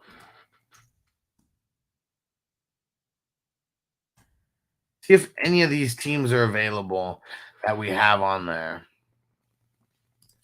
Freddie said, should I trade A-Chain and Ford for St. Brown? I got Kirk, Saquon, JT, A-Chain, Mostert. I mean, I think I would do that. I mean, what sucks is, Saquon, not 100, like not for sure playing this week. I guess you have Mostert and Brees no matter what. Yeah, I'd probably do that. Yeah, because it looks like your wide receivers do need some help. And then when Saquon and JT actually come back, either way, you should be Gucci. I'd do that. I might try to get St. Brown +1 just because, man. I mean, A-Chain is so hot right now. What up, Matt? Let's smoke it up, bro. Matt said, thoughts on trading Khalil? Thoughts on Khalil Herbert moving forward? Should I start him over either Dell or London? What's tough is I think this week I would start him over Dell and London. And I'd probably play Dell for the other spot. Full-blown NJ. Okay, here we go with the question. He said, do I trade away Devontae Adams, Jerome Ford, and receive Olave, Bijan, and Brian Robinson? Damn. Are you I'm assuming you're super RB needy, right? Like, I'm not mad at it. I mean, it is kind of tough trading away Devontae. He's got the most targets in the NFL right now. I'm not mad at it. Bijan and B-Rob are two real nice options.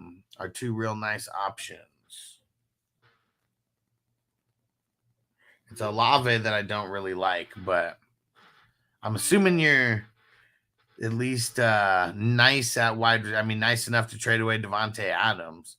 I'd try to put a different piece in there if you could. And G's Paninis.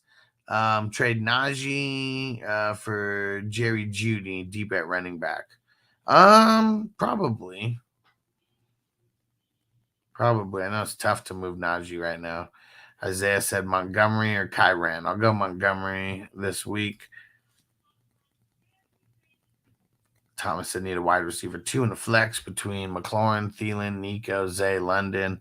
McLaurin, I'm saying McLaurin and Thielen for now. Nico could be in the mix of that. Big BS said, is rain going to be an issue in tonight's game? Let's see.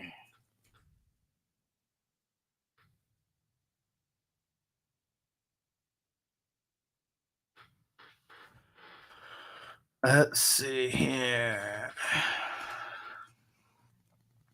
Nah, it's not going to be any rain tonight.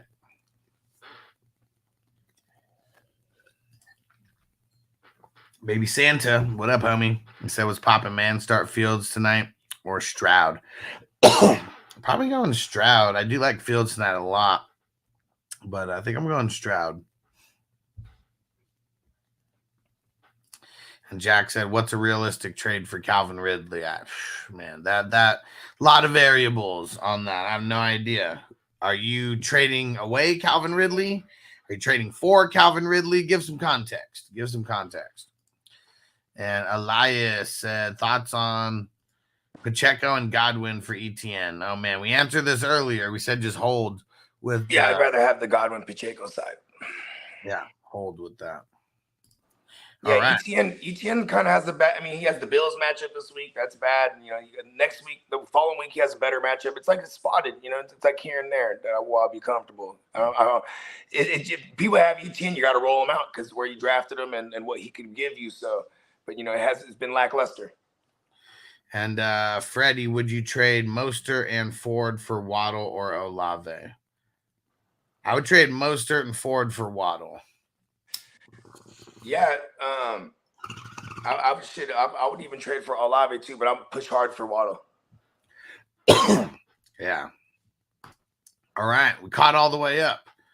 All right, now we can talk about what we're gonna do for the silver screen breakdowns. Okay, so this week it's Freddie versus Jason. For those who don't know, so make sure you watch that in advance. I would recommend watching the first Nightmare on Elm Street. I'm gonna do my best to watch the new Nightmare as well, and then I think if we're gonna watch any Friday the 13th, it would be the number 2 where Jason actually comes into the mix. Oh, you talking about in preparation? Yeah, like it, because I know we're going to talk about Nightmare on Elm Street. We're going to talk about Friday the 13th, and then, I mean, that was kind of the reason of picking Freddy versus Jason for the New Age. And then we get to talk about both franchises. Okay. Real quick, because I just made a trade too. That's when I was had to make a phone call. In a vacuum, super flex. Would you rather the Prescott lamb chop stack with ETN or B Rob the Mob and Herbert in a QB premium? Say it one more time.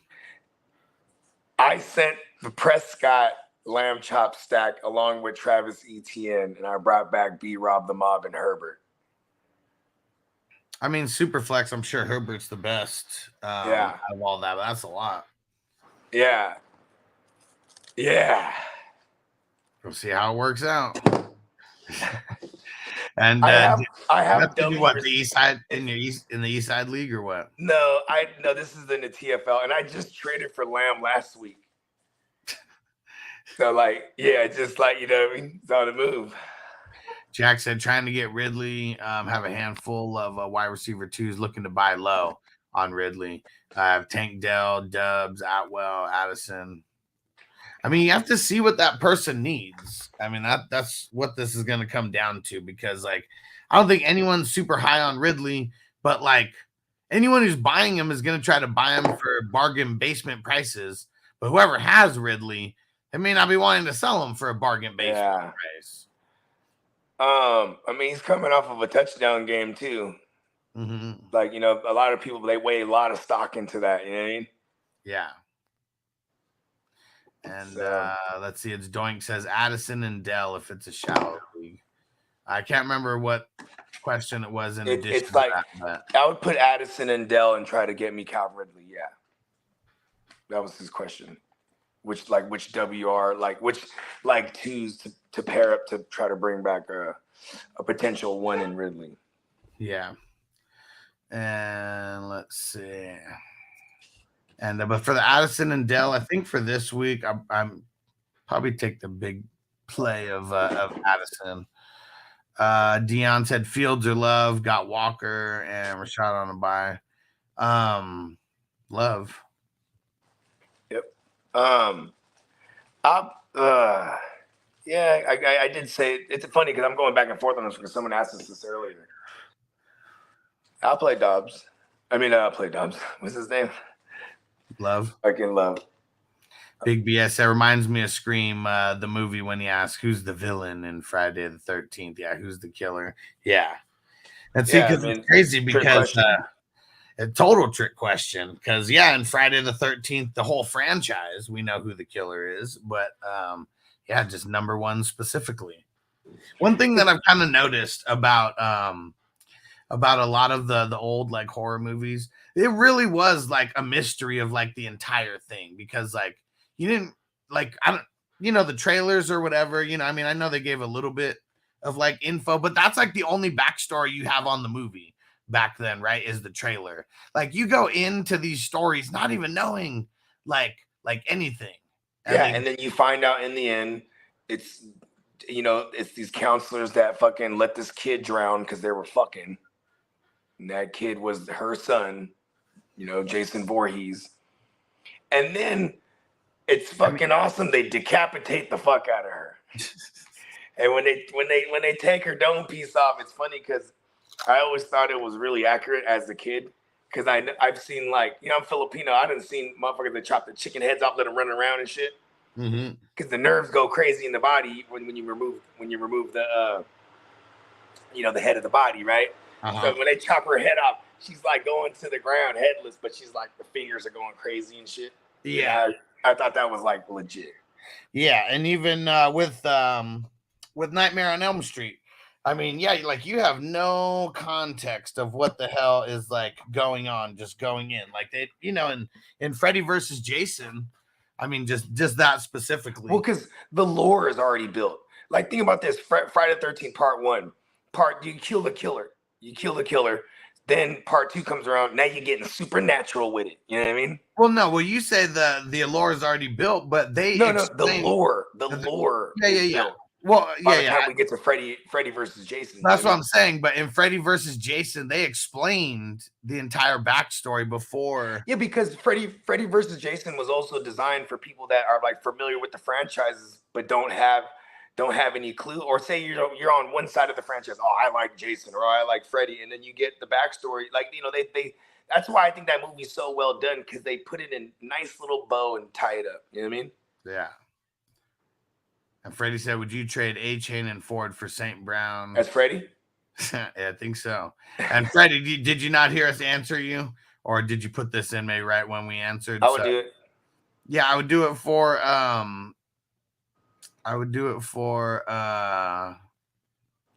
oh wait. No, actually it was different than before, because it didn't have A-Chain in there. It had Mostert in there.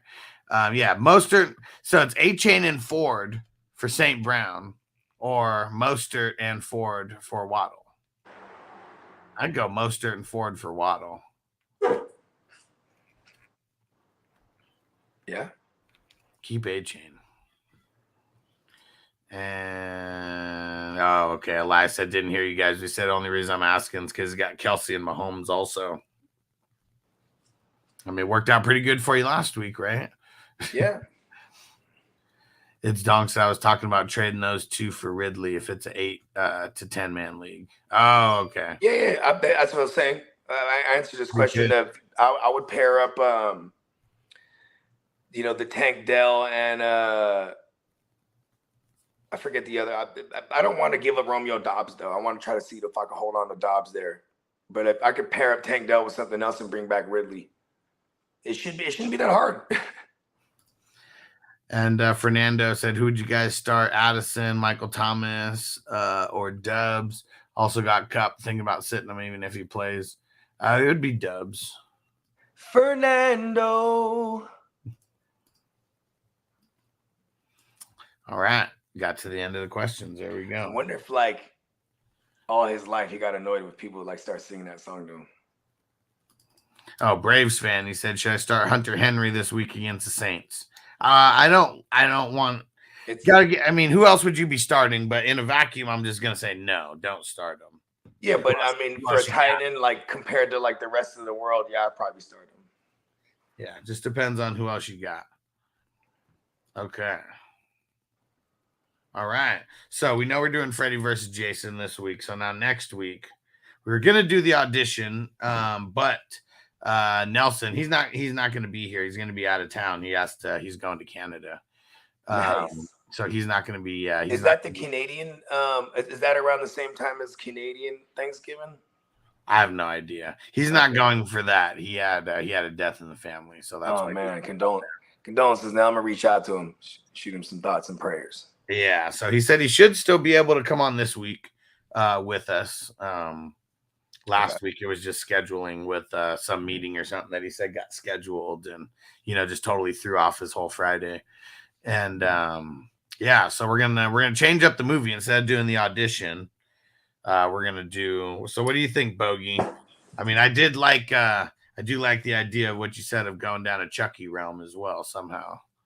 I'm not mad at that, but Also, just something I want to throw out there. Just and we don't even necessarily have to do this one, but like anybody in the chat, y'all seen that Denzel Washington movie, Fallen?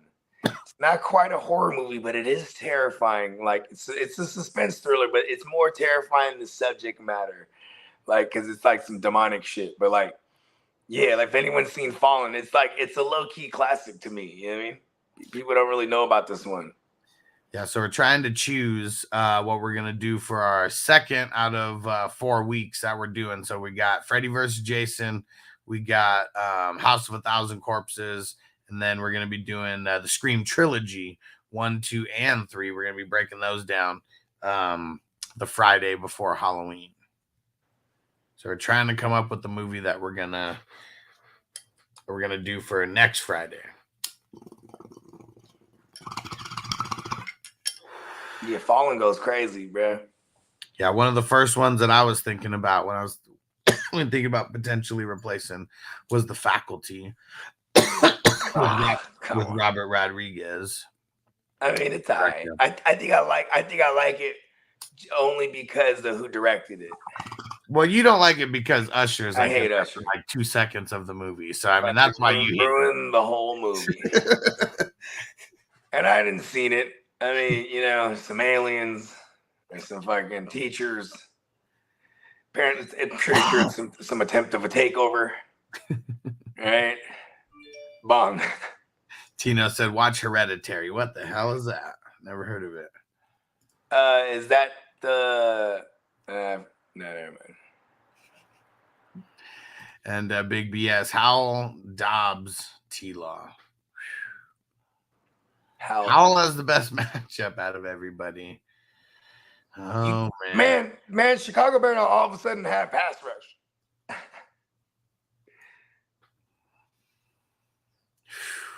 Yeah, this sucks because I like Howell is like, you know who has the safest floor? Josh Dobbs. Yeah, Dobbs. Just based on 4 weeks. It's like he has more points than both of those guys. Not combined, I don't think. But yeah, that's what's crazy is like Dobbs definitely the unconventional, but he's getting his money on the ground. Yeah, well. Remember what did you ask me before last week before the Niner game? Like you're like, so what does Dobbs do? I said, 200 yards passing, 40 plus yards rushing, couple tugs. Boom. Yeah. 240, couple tugs, 48 yards rushing. Yeah. Yeah, crazy. So I'm gonna say Howell right now, but yeah, it sucks that that T-Law is not giving us a good floor. It sucks. And Braves fan, I have an injured Luke Musgrave who's questionable. Well, but who's on the waiver wire though? Yeah. And as Dong said, JT's my only startable player for RB2. I mean, who knows if JT even plays this week?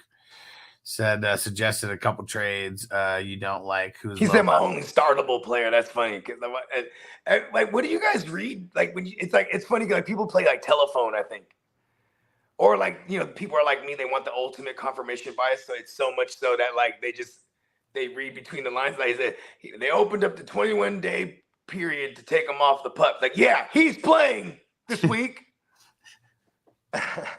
Yeah, well, I also think it's just a mentality. Like as my RB2, it like needs to be someone who's like of this kind of caliber and elk. But I get it on a week-to-week basis. Like yeah, you may have some random guys in there if your RB2 is kind of weak. It just kind of is what it is. So you play like the ultimate. You just play the matchups. Mm-hmm. And he said, but you like. Let me see. He said, who's a low value RB?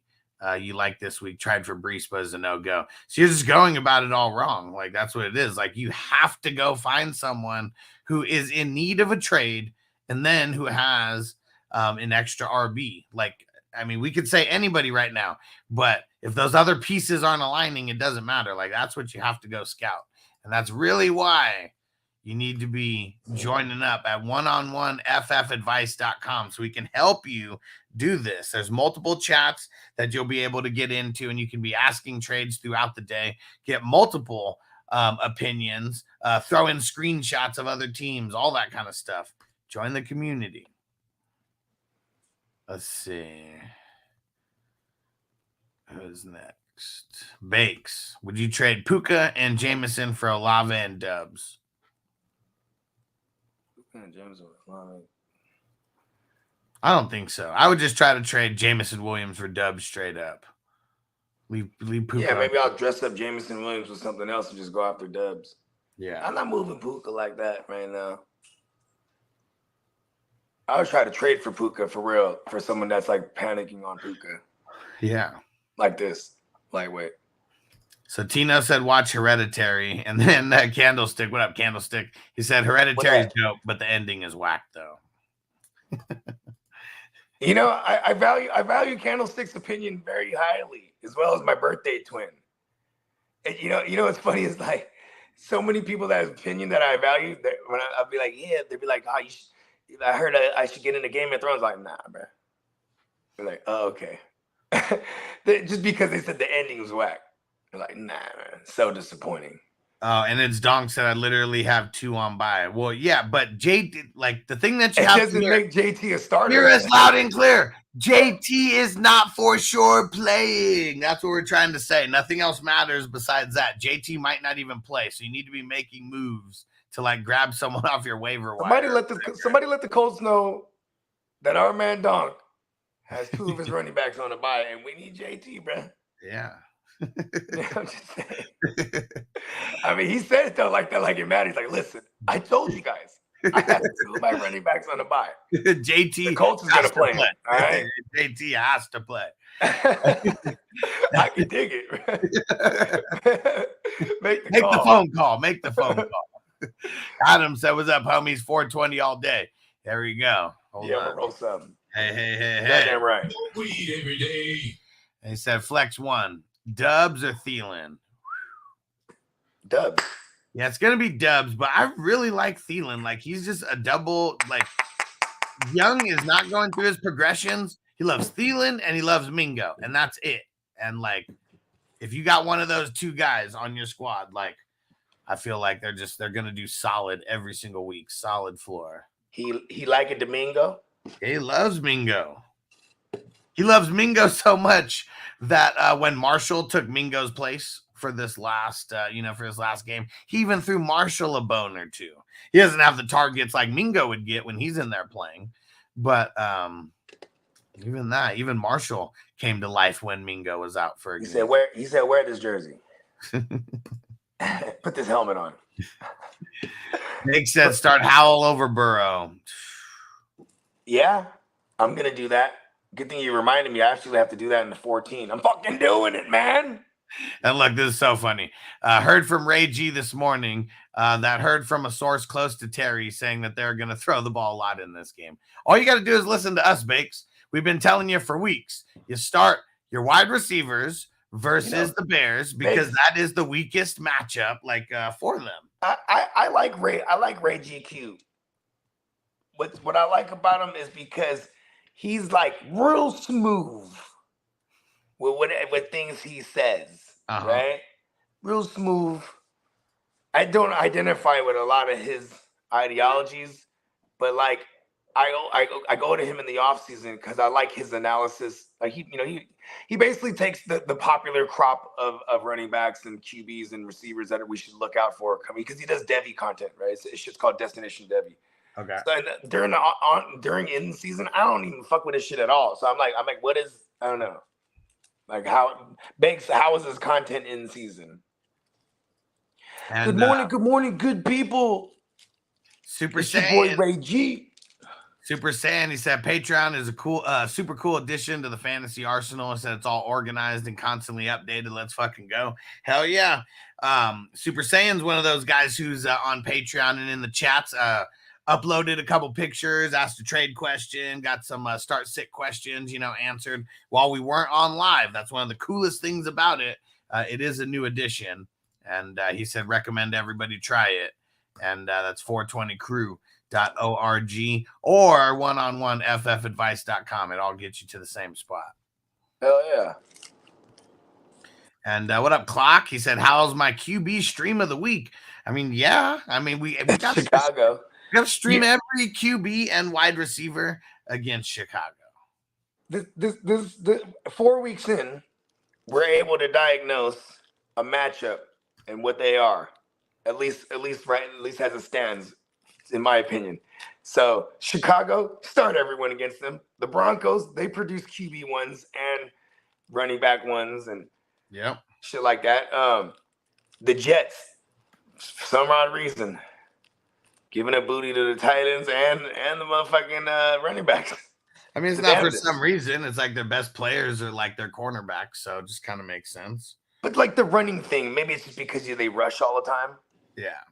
So you just use that by running the ball. It's Donk says, how much is it? Minimum $5 a month. The most popular tier is the Superstar, and that one's $10 a month. But the higher you go, the more access you get. Exclusivity. So, yeah, just look and see the different things that you get as you go up. But yeah, $5 or $10. I mean, those are the most popular ones. And the $10, the reason why people get on that is so they get direct DM access to me through the messages on Patreon as well. And the higher you are, the higher your tier, the more entries you get when we do the raffles. We'll be doing a raffle towards the end of the month. I was explaining why. It is kind of tough. Like, I didn't realize how much YouTube does play a part into the money, like, coming into all this. But yeah. And the memberships, I mean, that's one thing, but it's really just the what's it called? The super chats that are happening on Sundays and all throughout the week. Yep. A huge difference. But you can still super chat and you can still support. It's just away from YouTube. And the thing is, YouTube jacks half of this shit like anyways. So like if you go support on Apple Pay or Zelle, or you go to 420superchat.com, I mean, pretty much all that money is actually coming to the crew. When it's on YouTube, I mean, you're supporting YouTube just as much as you're supporting the channel. And YouTube's being like real shiesty right about now. And let's see what Adam say. That being said, Thielen, Dubs, or Debo start 2. I guess I want to. It'd be. I'm saying Thielen and Dubs on a Thursday. Don't take the Thursday answer as final because I want to see more Debo practice. I want to see Debo get into a full practice on Friday, and then I'll say start him with confidence. I like Debo. It'd be Debo and Dobbs for me for now. But it's hard to get away from what Thielen's doing. It's just like I don't know. He is pretty much like the giant tight end that's not a tight end, right? Because he's a fucking big ass 6'4" or whatever white boy playing a slot. You know what I mean? Yeah. And Bake said I take a few sips from other podcasts here and there just to keep up with other people are thinking for sure. As you should. Sure. I like Ray GQ. But I only go to his shit like in the off season because like he just does cool college shit. But he said, make no mistake, this is my watering hole. He said, easily the best channel for fantasy football advice. You the man, Bakes. You the man. Yeah, thanks, Bakes. And Bakes awesome dude in real life too. Oh yeah. And Bake said Ray is smooth though. He said mainly does betting content. Okay. Oh, okay. So that's what he does in season. Cool. Yeah. I mean, he's out the prize picks and all that the shit that is pretty much the standard sponsors now. But yeah, it's kind of funny too, because I've been following. I followed his shit since like I don't know 2019 maybe when I first came across his shit. Okay. Yeah, but like he hella came up. You know what I mean? He had a stint with Pro Football. What is it called? Fantasy Pros. He had a little stint with them for a minute. Yeah. But it was kind of funny because it was during the times when like everyone was coloring up. You know what I mean? Yeah. So then but they didn't keep any of those fools, which is funny. Oh yeah, they just had them on for like an off season and that was it. Yeah, they just do it because it sounds good. It sounds good hitting the helps your bottom line. Yeah, it looks good on paper. It's the 80s 90s Hollywood formula. And even then, you're a white dude with a black dude. These motherfuckers are not paying people a lot anyways. So that's why I'm all about people building up their own brands versus like trying to attach yourself and waste time like building someone else's platform up while you get paid peanuts, and you're the product. And Frank over on Patreon, he said, pick up Logan Thomas and play him over Waller this week. I like that idea. They're very similar in points given up. The teams that they're going up against these matchups. I just checked it.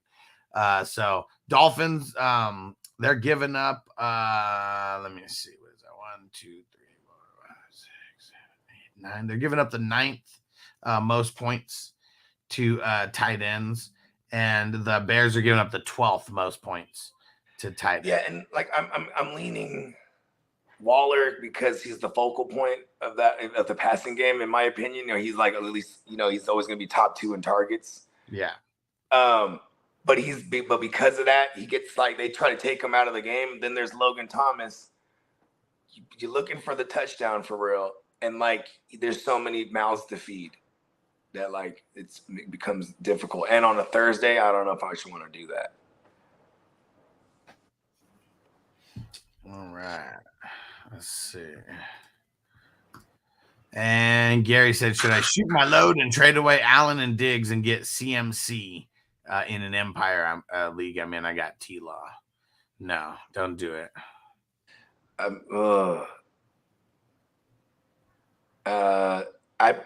probably rather what he has already. Yeah. In this circumstance. I mean, look, you might have the keys to the Empire right here. Yeah. Empire League, that's when the money keeps rolling over, right? If someone didn't win it twice in a row or whatever. I believe so. Yeah. Maybe if you're reigning champ and you're trying to get that Empire or that legacy power, whatever they call it, you know what I mean? I think he might got the keys here already. You know what I mean? Josh Allen, it's crazy. He don't get that elbow injury last year. He finished as QB1. You know what I mean?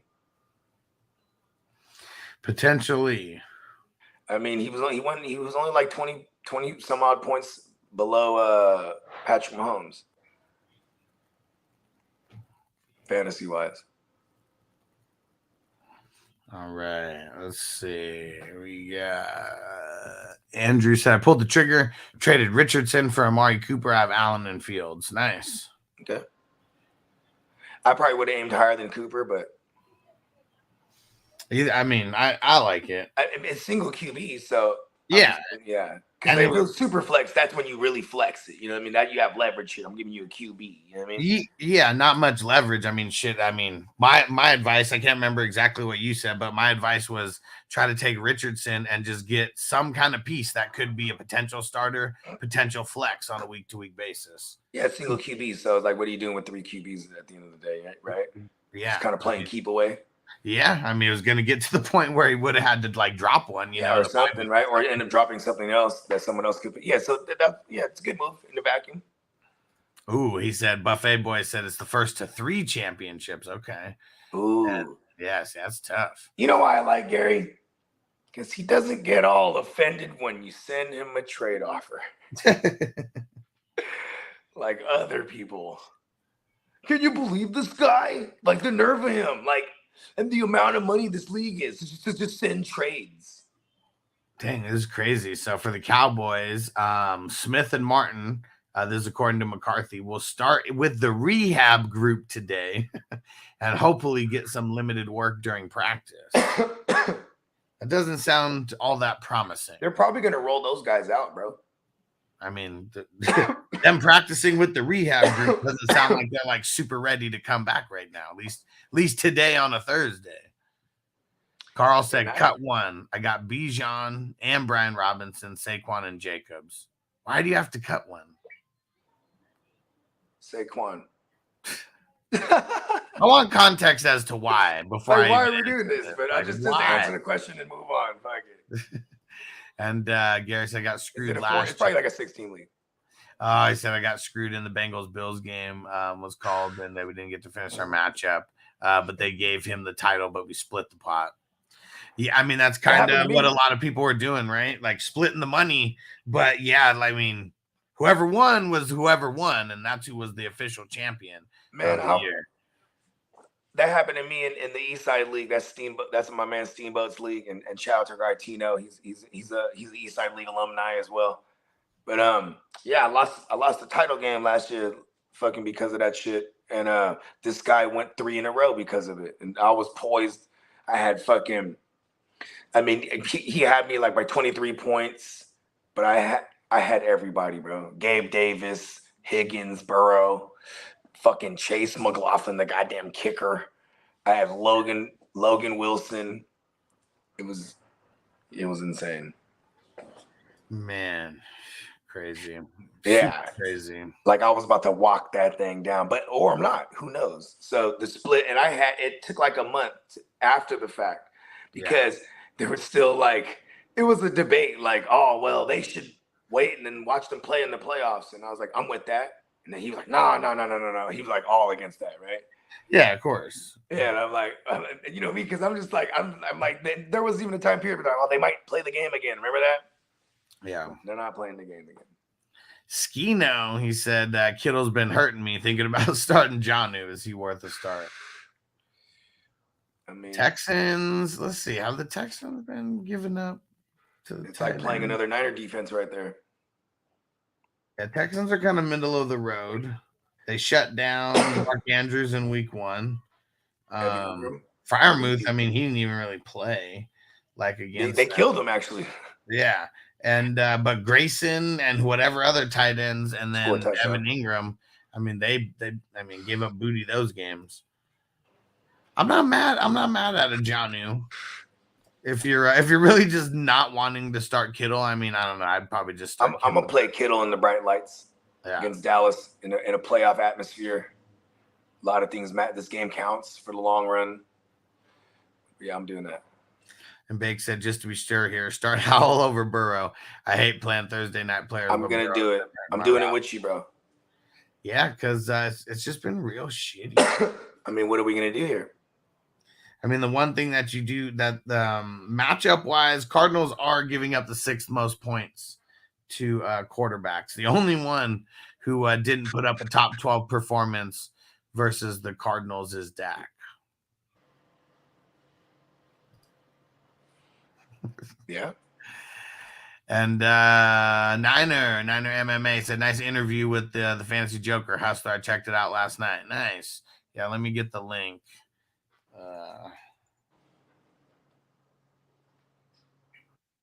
If anyone wants to check it out. Yeah, I watched a good chunk of it. This was from probably like right before the season started. Let's see. Adam said in redraft, full PPR, would you rather stash Rice, Sky Moore, Rashid Shaheed on your bench? Probably Rashid. Yeah. I do, but the highest upside play probably be Rice because like it seems like they really like that guy to be the outside guy over Tony and MVS eventually. But it's always going to be frustrating unless they start falling like to injury, like one by one. Yeah. Mr. Bear said, I get DJ Moore and Montgomery. I give up CD Lamb. Green light or nah? DJ Moore and Montgomery. Nah, that's too much. I know. I don't want to do that.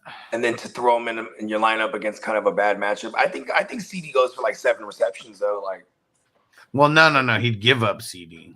Oh, okay. I'm kind of okay with that, but I don't want like see now that I'm the guy giving up CD. I want Montgomery in like what other receivers does he have? I mean, maybe that's getting greedy because that still is a good deal. You know what I mean? It is. I'm just nervous about DJ Moore on a week-to-week basis. He's like a matchup. For real though, he's been dummy fluky. And I know CD hasn't been fluky, but CD has been fluky. You know what's been hurting them? That things get back to normal somewhere. I mean, like this is probably a good game, even though it's a bad matchup against the Niners. It's probably a good game for fantasy because like it's 2 teams that should be able to put up points. It's gonna be a physical game. So honestly, if I'm a gambling man, I like the under overall in this game. But man, like it does have the potential to run up. You know what I mean? Yeah. Like and you know the Cowboys have been such a good team all around defensively as well, especially that like they don't have to do much on offense. And that's what's really been hurting CD and Dak, and you know what I mean? Yeah. And then, you know, Tony Pasta benefits, obviously, because when you're controlling game situations, you know, owning time of possession, because you're defending leads, playing with leads. That's, you know, defense and run game goes hand in hand. That's just, it is what it is. That's the Cowboys' identity. They kind of, Steamboat was telling me he read some shit that, like, the Cowboys' entire offseason was gearing up how to stop the Niners. And, like, they capped it off with trading for Lance, like, because they said the way they're trying to build their team was to stop the Niners. Yeah. You know what I mean? West Coast offense, you know what I mean? Get the ball out quick, you know, a lot of short. Like his year A dot right now is like, I think it's like less than 9 yards for sure. I think it's like 8 something. Mm-hmm. I'm just saying, this is Dak Prescott, a guy who's like kind of been known to like stretch the field. You know what I mean? And PJ said, "Yo, dudes, this is a late question, but what happened to Jordan Addison last week?" Yeah, it's just it really sucked. I think Byron Murphy was on him a little bit of the game. I mean, whenever Jefferson, because I don't think Murphy was. Who's he asking about? About Jordan Addison. Oh yeah, not Byron Murphy. Who the fuck were they playing last week? Who were they playing? Oh, was it Santi Samuel or? No. Would have been J.C. Jackson. Because they played the. No, they played the Panthers. Oh my bad! I thought they played the Chargers. Oh yeah, it would be Jackson. Who's on him? Henderson. C.J. Hornback. Yeah, it could have been. It could have been Dante Jackson because I don't think he follows. And Dante Jackson would be the reason I thought of him first because like that's the speedster corner. Yeah. So you would have to be able to, you know what I mean, keep up with a Addison. Yeah, because they just move Jefferson around so much. It's like, you know, only a couple cornerbacks actually follow him. But I mean, a big thing was way less snaps. He only played 58% of the snaps last week as well. How much did they run? Because if they ran a lot, they probably went 12 personnel a ton, and KJ Osborne could block. So he would be when they go 12 personnel, it would be Jefferson and KJ Osborne. I mean, Cousins only had 19 passing attempts. See, that's what I'm saying. They ran a ball a ton. That wasn't a competitive game really on the other side either. So that's all the things that happened to Addison there. Yeah, I mean they're not running the 3 wide receiver sets because they're not playing from behind a bunch. Mm-hmm. And yeah, Addison's only on the field for the 3 wide receiver sets. That's one of the reasons why it's kind of shaky just starting him. And just in you general. know what? Minnesota before this game, they've got upwards of like 74% pass to run ratio in one of those games, and they've pretty much been averaging like over 60%, like 68 even. You know what I mean? Yeah. So it's like this last game, it really takes it down because they're probably like, all right, we need to win a game. So let's try to establish a run against this team so make sure that the rookie and them ain't going to get in no rhythm and we can get out of here with our first win of the year. You know what I mean? Yeah. And he said, I don't have many alternate options, maybe Slayton or Burks, but that's it. Yeah, I mean, got to hit the waiver wire potentially. This week, who do the Vikings play this week? The Vikings play the Chiefs. I mean, this could be a good matchup because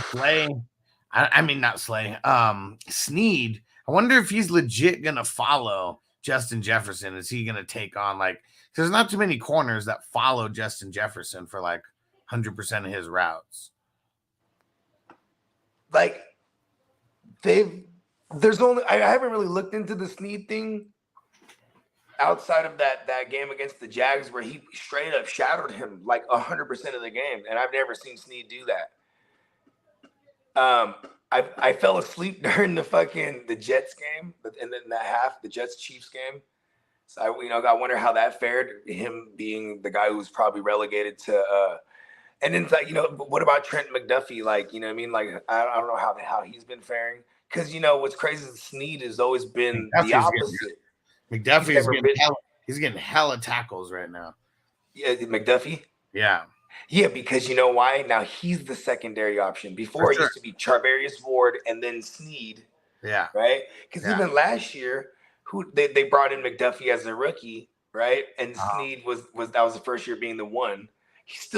People still picked on him, you know what I mean? But they were also in dominating every game last year. You know what I mean? Points wise, teams were having to throw on them every week. You know what I mean? Gustavo, he said Zach Moss and DK for Amon-Ra. If you're getting Amon-Ra, hell yeah. Yep, I'll do that. And Carl said not cut, I meant bench. Okay, throw it in again. Just throw it in again. We'll answer it. Yeah, DK seems like 65 to maybe 70 receptions this year. Did he go over 100 last year? I don't think so. He's like pacing bad right now, but he might have like a shitload of touchdowns.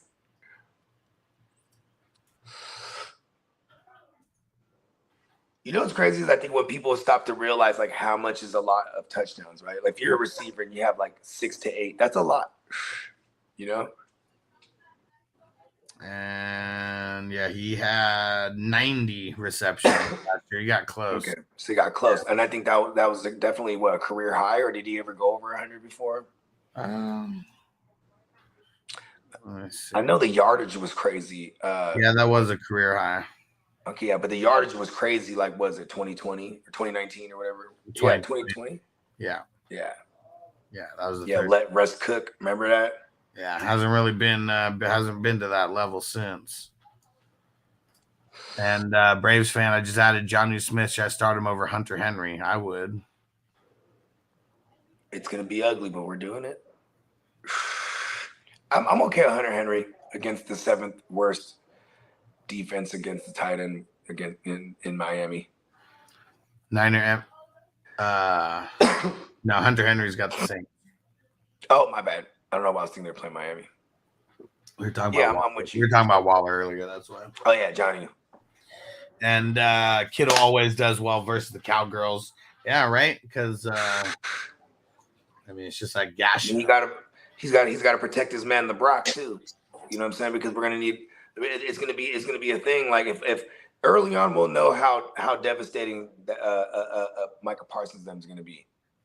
We're gonna know early, and we're gonna make adjustments quick. You know what I mean? Yeah. Because then if you tell me like, oh, we're gonna have Kittle out there, like, you know, helping block all day and, you know, chipping the pass rush all day, like I in reality, I kind of think that'll happen more so in this game. Yeah. What up, Debo? Let's smoke it up. But I can't get off the Kittle play for most of these. I mean, the Kittle versus Jonnu, I mean, man, I couldn't do it. I'm probably wrong too. Make said start Love or Trevor this week in a vanilla league. Okay, I guess what's crazy. I mean, do we think the Bills can run it up so much that Trevor's just going to have like hella garbage time? The Bills are one of what's different with the Bills is they can run it up and they have a really good defense. Yeah, but I mean, they don't have Tre'Davious White anymore. That is going to make a difference somewhere. Yeah. How big of a difference? I guess it depends on if they have Kyer Elam or not, because he didn't play last week. I don't even know his status for this week yet. But if they're out, they're, you know, 2 of their top 3 cornerbacks. Yeah, because I think that's a higher scoring game for sure. Yeah. Like, there's a good possibility that, like, you know, Jordan Love is like 150 yards with 2 tugs, and because they're able to run, both teams are able to run, so that should be like a shorter game theoretically, right? Yeah. So lower scoring game. I'm okay playing T-Law, especially like, I mean, but then it's like, okay, how healthy is Greg Rousseau? All stuff that all factors too, because man, like they're ferocious up front. You know what I mean? You want a stat that'll make us cause to pause? Go ahead. On T-Law. Bills are giving up the least amount of points to fantasy quarterbacks. They got a really good defense. They are number 1 at not giving up points to the quarterback right now. You know what? Give me Jordan Love to bring me on home on a Monday then. I mean, yeah, those are just numbers. I mean, even Tua, right? Like, I mean, it's not like Tua did good. No one's was the one. Tua is probably the most alarming one because they played against Mac Jones, right? Or who did they play this year so far? They played against. Well, I mean, they played. Wilson. They killed Aaron Rodgers. They played Wilson. Yeah, and Zach Wilson. They kind of ran it up on them, to be honest. They played Jimmy G, week 2. Yep, tore them up. Week 3 destroyed the Wolf. Destroyed the Wolf. So and Tua put up. I mean, I think he was like QB 15 or QB 16 or like something, you know. So middle of the road, I guess, as far as like giving up points. I think T-Law could be a back end QB1, just like Jordan Love could. But I think like the path to it is more. It is there for easier for Trevor Lawrence because he's gonna get the yards too. I think it's easier for Trevor. Yeah, I think it's easier for Trevor Lawrence. He's gonna get the yards too. You know what I mean? I mean, these vanilla ass leagues, yards don't really mean shit. I'm still gonna go Jordan Love because like it's the safer play. and then the defense is whack.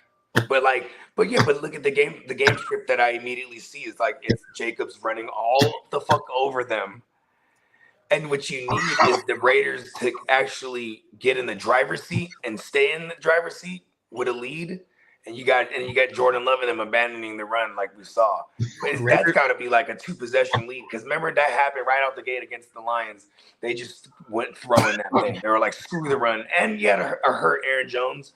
So, like, that does matter. But, like, their offensive line is so bad. Max Crosby, he's coming.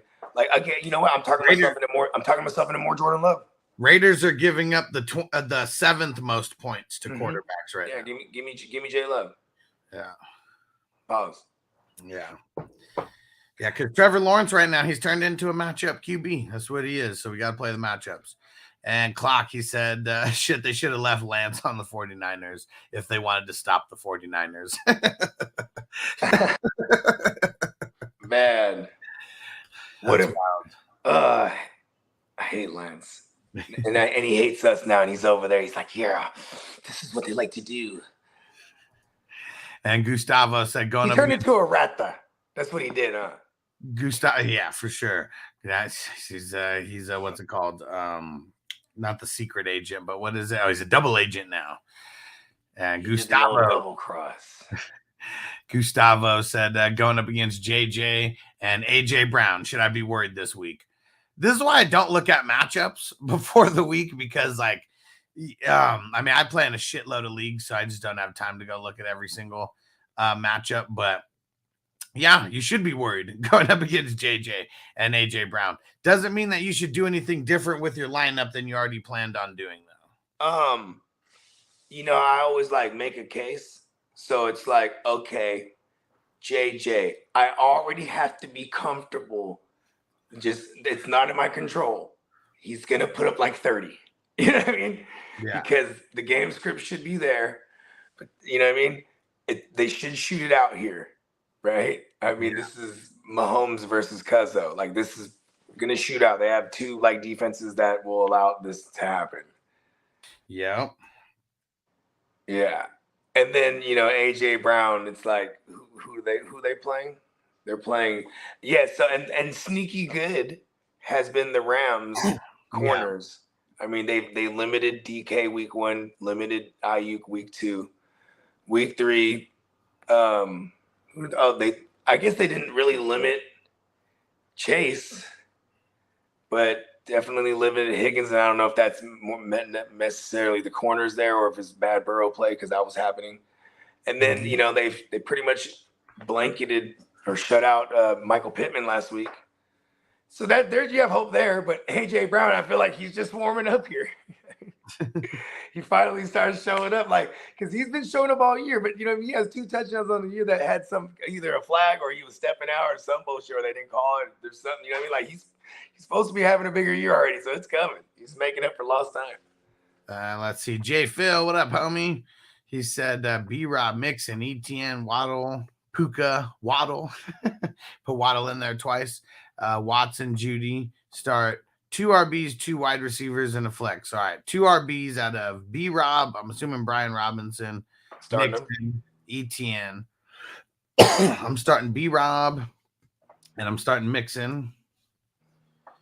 And for the 2 wide receivers, Waddle, Puka, Watson, Judy. Waddle, Puka. Waddle and Puka. And then 1 flex out of ETN, Watson, Judy. That's probably going to be ETN. Yeah. Honestly. Yeah, I'm with that. Yeah, I ain't starting Judy or Cortland Sutton versus the Jets. Just doesn't seem like the smart play. Yeah. All right, let's see. In Charter, let's see. So 2 running backs, 2 wide receivers, 2 flexes. The running backs are, let's see, A-Chain, Aaron Jones, Pacheco, Brees, Najee.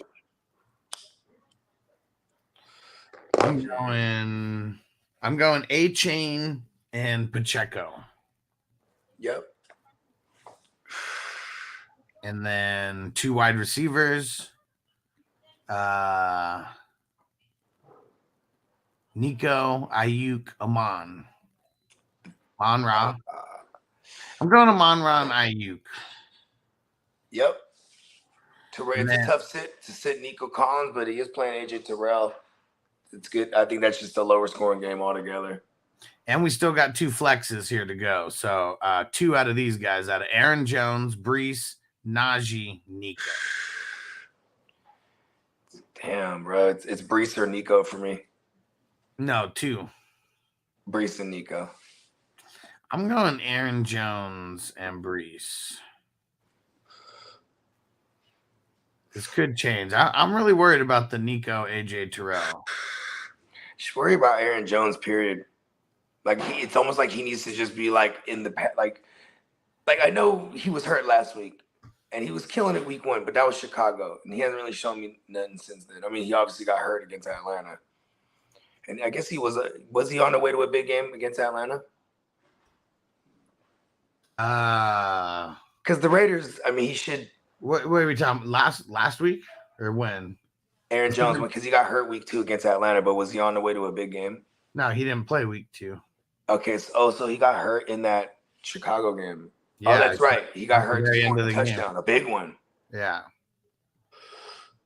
Okay. I mean, I guess this is the matchup. I'm with you. I'll get up to it because I'm okay sitting Nico as like my my WR3 or 2. You know what I mean? But like, man, I still don't mind them flexing them. But I'm with you. Go to running backs. Crispy said, "Who plays tonight?" It's the Bears and the Commandos. B. Robinson, the Mobinson. And Peacock said, "I apologize to Charter. I kept calling him Charles last night." Charge. That's that Texas. That's the Texas twang. And Charter he's got 3 teams here. So let's do each of these ones. Let's do it. So that's the same 2, 2, and 2. Ramondre, B. Rob, Mixon, Pacheco, Kyren, Jacobs. So it's Jacobs and B. Rob. B. Rob and Jacobs in that order. Yeah. So far. On the 2 wide receivers, Ayuk, DJ Moore, Jacoby, Amon-Ra. Well, Amon-Ra. It's Ayuk and Amon-Ra. And then 2 flexes out of Ramondre, Mixon, Pacheco, Kyren, and then DJ Moore, Jacoby. It's Pacheco and Kyren. But like, man, it sucks because we don't know about Kyren right now. He's like dealing with like some hip or something. Yeah, hip. Not a flexor, right? Hip flexor, yeah. No, it's not a flexor.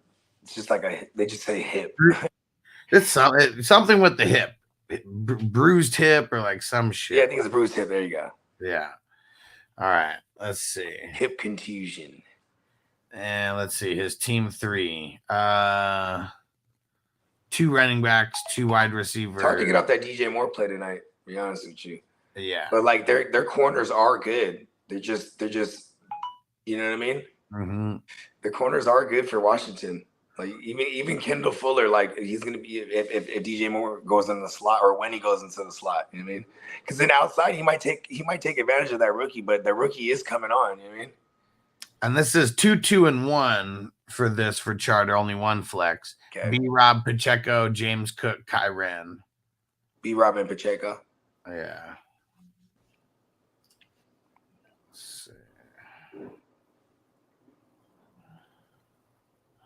And the wide receivers, Pittman, Nico, Puka, AJ Brown.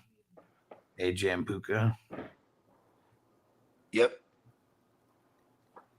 And then 1 flex out of James Cook, Kyren, Pittman, Nico. I want to go James Cook here, lightweight. Man, I kind of want to go Pittman here. It's against Tennessee, so I'm not going to argue it. I don't like the James Cook just, the work. He has been dwindling down. And yeah, why? I don't know. But it's a good, everyone has been like able to gash them up. But yeah, I'll go Pittman because everyone's been able to like rack up yards on them. And he's in bounce back week, nice bounce back spot, good matchup to beat, you know what I mean? So I'm with you. And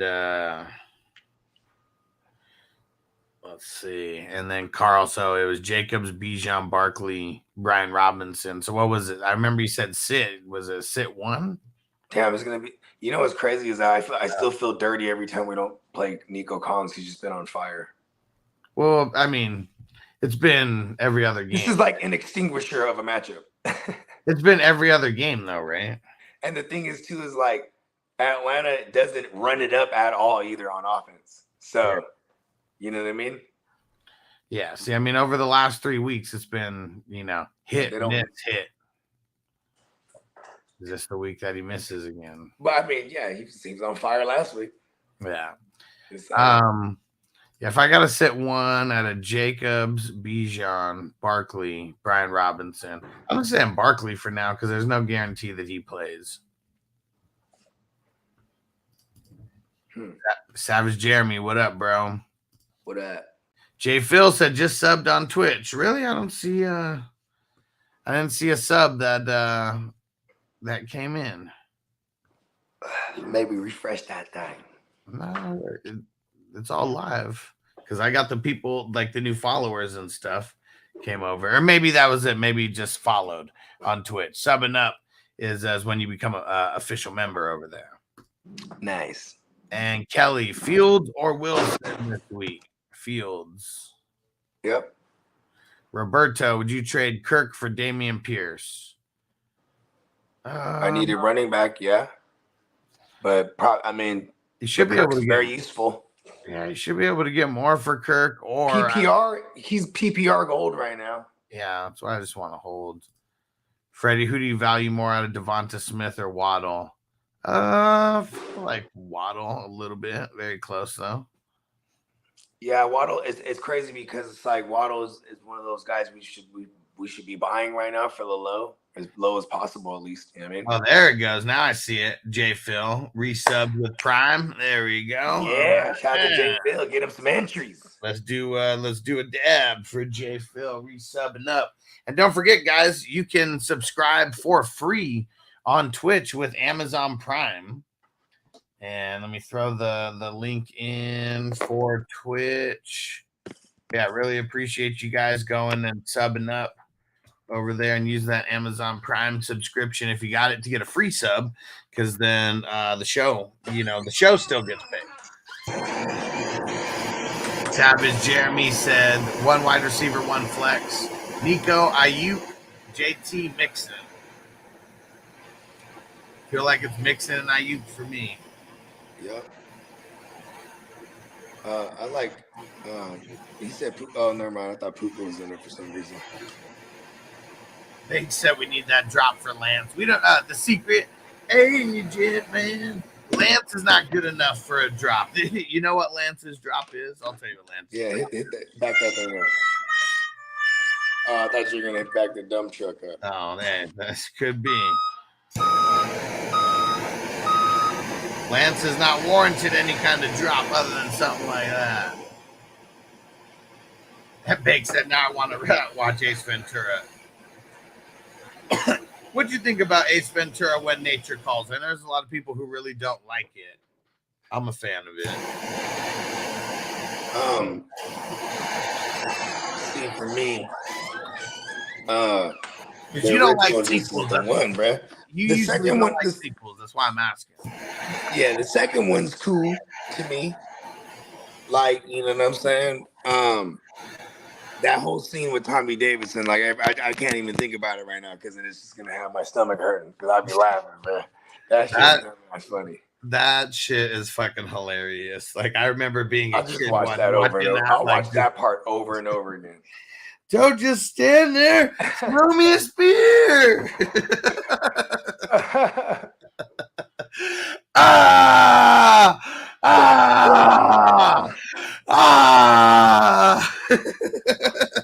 And everybody is just fucking dying. Oh shit. Don't even do it to me, man. I mean, that's what makes it like laughing so much harder is like the whole tribe is fucking just dying laughing. He was one of them. He was one of them after that. The white devil. You laugh like sissy girl. You cry like sissy girl. He wanted to kill him. What was his name? I forget, but it was Tommy Davidson though. Well, no. I was talking about the guy who was like the right-hand man of the chief or whatever. The one who he was going with.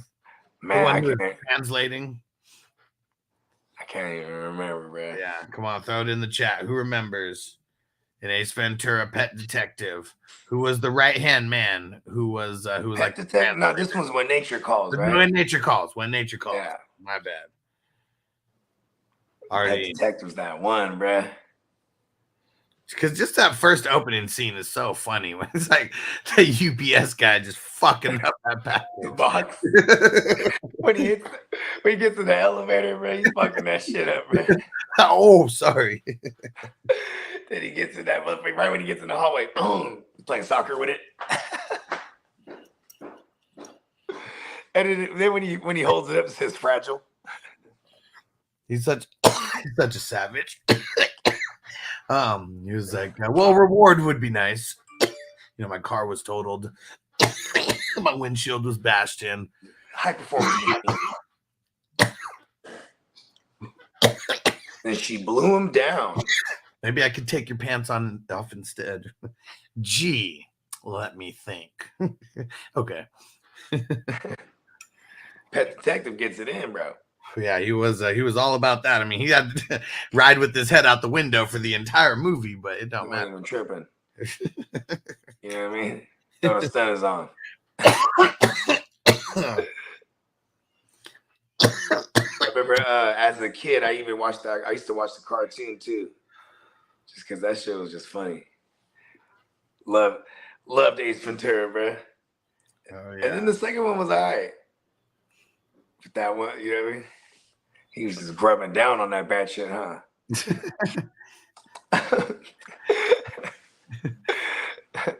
What was it called? Guano? Guano? Yeah. Guano? Oh man. And who is this? Craig on Twitch. What up? Let's see. My RBs are Eckler, Bilo from Robinson Jr., ETN, Mixon, Bilo from Madison, and Monty. All my wide receivers are JJ, Garrett Wilson. Which RB should I try to sell at the moment? And receiver targets who can match in that trade value. So I'm just going to remind everyone what I always do. Make sure you go join the crew and get on one-on-one ffadvice.com. Go there and sign up so you can actually join our community. We have multiple chats and we have a whole thread just for trade questions, and where you'll be able to throw in like actual screenshots, your lineup, other teams' lineups, because really what you're going to have to do, I don't even want to throw out names. You need to go find someone who is RB needy, someone who's probably not doing that good right now, and someone who has a few extra wide receivers. Like, you got to find those teams, and that's who you attack. And there we go. And he came over to YouTube as well. Appreciate you, bro. Shout out. All right, let's see. Young Star said, good morning, boys. I'm thinking about trading Algier, Purdy, and Goddard for Garrett Wilson and Ingram. Should I do it? I mean, you're trading away, assuming Purdy is like nothing to your team, you're trading away a lot of nothing for a little bit of something. I like it. Yeah. Peacock said he's on a long lunch break. Tyler Boyd, a decent flex versus the Cardinals. Yeah, definitely. So my other options are Algier and Gainwell. Definitely starting Boyd over Algier or Gainwell this week. Has Gainwell been getting any work since he came back? Not really. I mean, 6 to 8 touches or whatever. But I don't even think he's put up double-digit touches in any other games. I'll go Boyd. Ball's got to come out quick. No Higgins, I'm safely assuming. Jay Phil said, I think the Texans are legit as fuck. I mean, it's their offense that, we didn't really expect to be on an uptick right now. The defense was always good. So, I mean, if their offense can really compete with some of these teams, as shitty as the AFC South look, Texans. Yeah, they got a good schedule. It's It's crazy. I remember I was taking the over. You're like, you're crazy.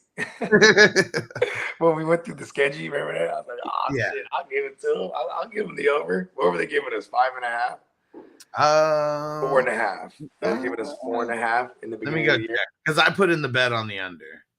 I was like, Maybe that was all the motivation they needed. You know, I love D'Amico Ryan, bro. Yeah. And that schedule was like I had them even splitting with the Jags. You know what I mean? Yeah. And I mean, they worked on the Jags in fucking Florida. Like, I mean, that's a bump up right there. And the Steelers at home, I mean, shit, throwing up 30 on them. They weren't. Oh yeah, Steelers. In Texas, in Houston. Yeah. I mean, Falcons. I mean, they got to go to Atlanta. Let's see how. Let's see how they get on the road here. Yeah, because really, I mean, they've. They've only won one game. You know, on the road. Defense travels. Yeah. Let's see. It's got to. But yeah, and then they got the Saints, the Panthers, the Bucks, Bengals, Cardinals. Yeah, let's see what'll happen with them. But you know what's crazy? Arthur Smith. Nasty. Arthur Smith, he's played against this team for years, which is crazy. Like this maybe it's, of course it's a different defensive scheme, but like, you know what I mean? Just I'm saying in a vacuum, like because he was with Tennessee for so long, you know what I mean? Yeah. And Peacock said that Nico's only had one down game. Well, yeah, I mean 14 points, you know, I mean that's solid in a single point. I mean, but you know, I think this is gonna be a low scoring game.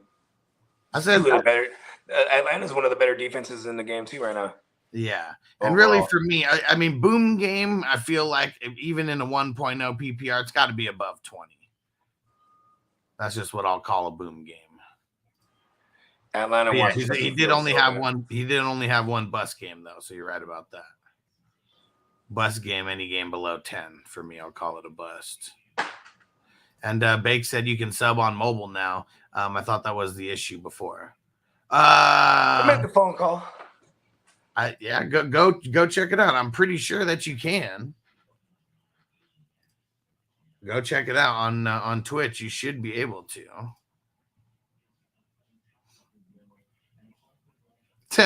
Tina said, "Are you kidding me? Lance almost brought down this show." Yeah, fuck Lance. And Chris said, "Goddard been a hot dog too." Hot doo-doo. Yeah. Sit him on the bench this week for Komet and drop JMO since I need a bench spot. Let's see. I don't know why I feel like Washington has been pretty good against the tight ends. Yeah, see, like that's what's crazy. Washington is number 1 against the tight end, like giving up the least amount of points to the tight end. So I don't know if Cole Kmet's going to be a smash play this week. I really don't. Yeah, Washington, they give up shit. See, the polar opposites, like, you know, as far as like giving up points to the wide receivers, they're like 5th or 6th, like at giving up points to the wide receivers, but they don't give up a bunch of points to the tight end. And Bake said we're doing props tonight. Yeah, let's go look at some right now because we're going to get out of here in a few minutes. I said like around 10 o'clock. We're going to get out of here. Big BS, Colts or Commanders. Man, it's probably going to be the Colts. I mean, Titans, they've been giving up, damn near top 12 points every week. And Tino said, bro, I tried Twitch again, and it's so much slower than YouTube. What's slower? Like the feed? What's slower on Twitch? Because I always thought that Twitch was faster with a lot of stuff. And Tino said, how's she gonna check out F1 in Vegas? I don't know. I mean, fuck, it's probably gonna be such a mission to like get to the racetrack and all that shit. I mean, it would be super dope to see, but yeah, I have no idea. Okay, Tino said it lags on Twitch. I can't fast forward. I think because I'm out and about. Oh, whoa! So you wouldn't you would never have to fast forward on Twitch. Like that's the thing. Like I think sometimes YouTube, it'll pause it and you have to like catch up or whatever. Like you'll never have to do that with Twitch. It always keeps it. But I don't know about the lags part of it. Cam Daddy said half PPR. Give up ETN for DJ Moore and Damian Pierce. I don't know. I don't really like DJ Moore like that much, I guess. Like he's been a little bit fluky. I mean, I know it wasn't up week, last week. Tim Beezer, Eckler, Kamara, Madison. Yeah, it's kind of I wouldn't do that trade this week, like for sure. Like even though ETN has a really, really bad matchup versus the Bills, we don't know if Eckler is going to play. Madison's hot garbage. So I wouldn't make that trade just yet. And Craig, which QB, Captain Kirk with JJ or Stack Richardson this week? I think I'm just going to go Captain Kirk. Yeah, let's see. I was trying to log in to bet MGM Bakes, but let me see. It was here we go. Yeah, it was like frozen. Let's go lock it in now. All right, let's see. Let's see what the over-under was on the Houston Texans. 6.5. 6.5. That's why I said under. Yeah, 6.5. Joe Nathan, should I start Purdy or Fields? Purdy's safer. But I think I want the upside of Fields. Commanders giving up like the 10th most points to QBs, really outside of week 1. I mean, shit. They have, but look at what they did in week 1. They gave up yards on the ground to the QB. Josh Dobbs had I think he had like 70 yards rushing because he had like a 50-yard run. Remember that? Okay. He had like a 50-yard house call. Just saying. Yeah. That actually happened, right? Yeah. Can what? Fields? What? Running? What? Passing? What? Oh, yeah. The question was Fields or Purdy, and I said Purdy's safer, but I want the upside of Fields. If this game wasn't a Thursday, I think everyone just immediately plays Fields. Yeah. You know what I mean? Yeah. Thursday just 3 days ago, he was the QB1. Thursday games suck. Tino said Purdy's matchup is tough. Yeah, for sure. Yeah, hell yeah. They are the pick of the litter. And it was 6.5 on the Texans. That's why I said the under. For real? And I took the over. I'm a savage. If only I would have put the money. Because I had to make the crazy case though, right? Don't they play? I think I even had them beating the Steelers too. I was like, Steelers again. They win. So what do you think on tonight? I mean, I got the game pulled up right now because Bake said we getting any props tonight. So Bears are a plus 6.5. 44.5 is the over under. And they're in Washington. I like Washington tonight, honestly. I like I'll take Washington in the spread. You like the minus 6.5. Mm-hmm. Okay.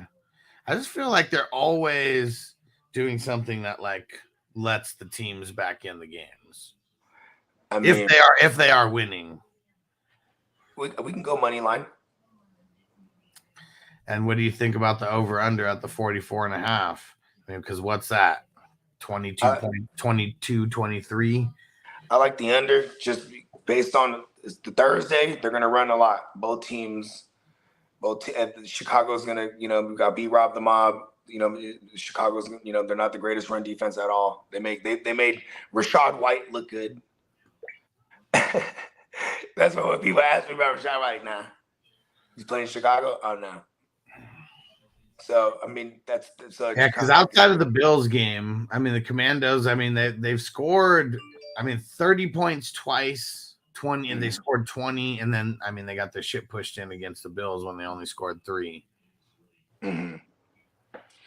It's an outlier game to me because It's the Bills. That's just when you show up and you're a real team, and this was like a pretend team. So now we got like 2 pretend teams here. I just think the better team is Washington. They're at home. You know what I mean? They actually have some wins this year. The Bears were the Bears' worst game. They scored 10, and 17 and 28 and 20 were the other ones.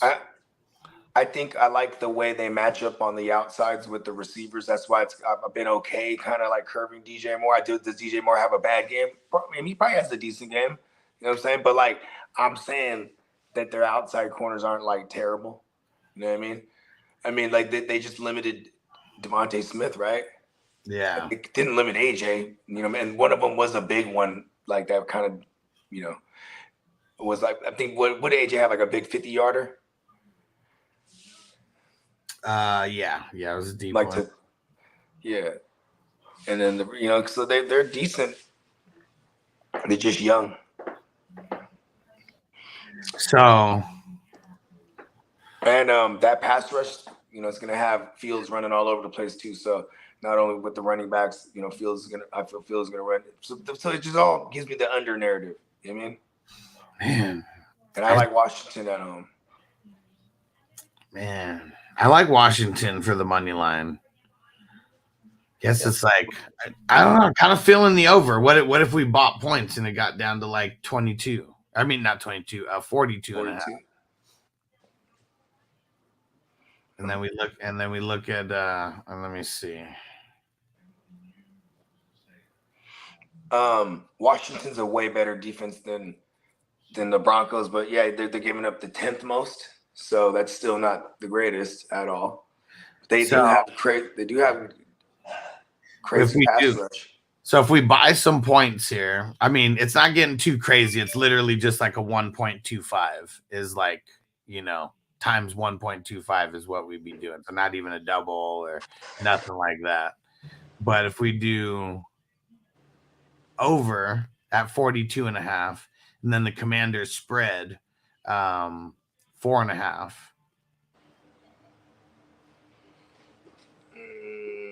Okay. Or do you really think they just win it outright at the 6.5? Yeah, I'm just taking them at home, and about like just after taking the Philly to overtime, bro, and Chicago couldn't even put away the Broncos at home, and now they're on the road. I'm taking Washington. So if we it's really just what I'm arguing with myself is like, because see, like, I mean, I like the under. That's my initial thing, and like, there's been a couple. I'm gonna point this out. It's been like 3 weeks in a row where you talked me off the right play, and I had the exact right play. Like, you know what I mean? Yeah. So like, I don't know if I'm like staying firm just because of this one, because we missed the last 2 Thursdays and I nailed them. You know what I mean? But like, because of that, I feel like I'm like, you know what I mean? I don't want to be like firm and I'm not too sure. You know what I mean? Because I am still thinking like, hey, what's this? Trying to just think of the game script, because the game script I have is them running. Both teams are gonna run. Haven't like what Thursdays didn't hit the over outside of week 1? I feel like last week didn't hit, right? Yeah, it did. That's why we lost. That's right. No. But see, we didn't get one in. Oh, we didn't even play on Thursday. No. Yeah. Okay. So, and see, that's the thing is what Thursdays haven't went over. That's crazy, because I think was that last week the first one. Well, last week went over. The week before that, I mean, maybe it didn't go over, but it was 42 points between the Giants and the Niners. And then the week before that, I thought I heard the baby crying, but it was just it's somebody doing construction with some kind of drill, like I was like, that my baby. And then the week before that, it was the Vikings and the Eagles, and that for sure went over. Oh yeah, for sure. You're right. Okay. And I'm saying, okay. So I'm saying buy 2 now you're talking me into it. And I'm saying buy the 2 points to take it down to 42.5 instead of 44.5. Okay. Yeah, and then are you with me on Washington? It is still a ×2 if we just take the Commanders at -6.5 also, plus the 42.5 over. Yeah, you talked me into the over. I'm glad that part at least, because you're right. You talked me out of the under last week, but we didn't get it in. Okay. Well, it wasn't on Thursday. I think that was on Monday or something, right? It was one of them. It was Monday. That's what. Oh yeah. Because the Giants scored 3 points. Oh yeah, that's right. Oh, Actually, yeah, I don't even remember. Actually, I don't even I remember. nailed. I was like, we're doing the fucking Seattle and the spread in the under. Or the Seattle spread in the under. Okay, Yeah, and I don't even think we ended up playing that one either. No. I fucked that one up too because fucking like I was changing the diaper. Like I remember exactly what I was doing because I remember texting you, I was waiting, I was rolling up. You're like, yeah, I'm gonna hit the countdown. And I was like, oh shit, I'm gonna have to go change the diaper and do all shit. Then I just text you, I was like, yo. Yeah, we only played we only did the different parlays last week. So it's a ×2 if we do over 42.5 and Commanders -6.5.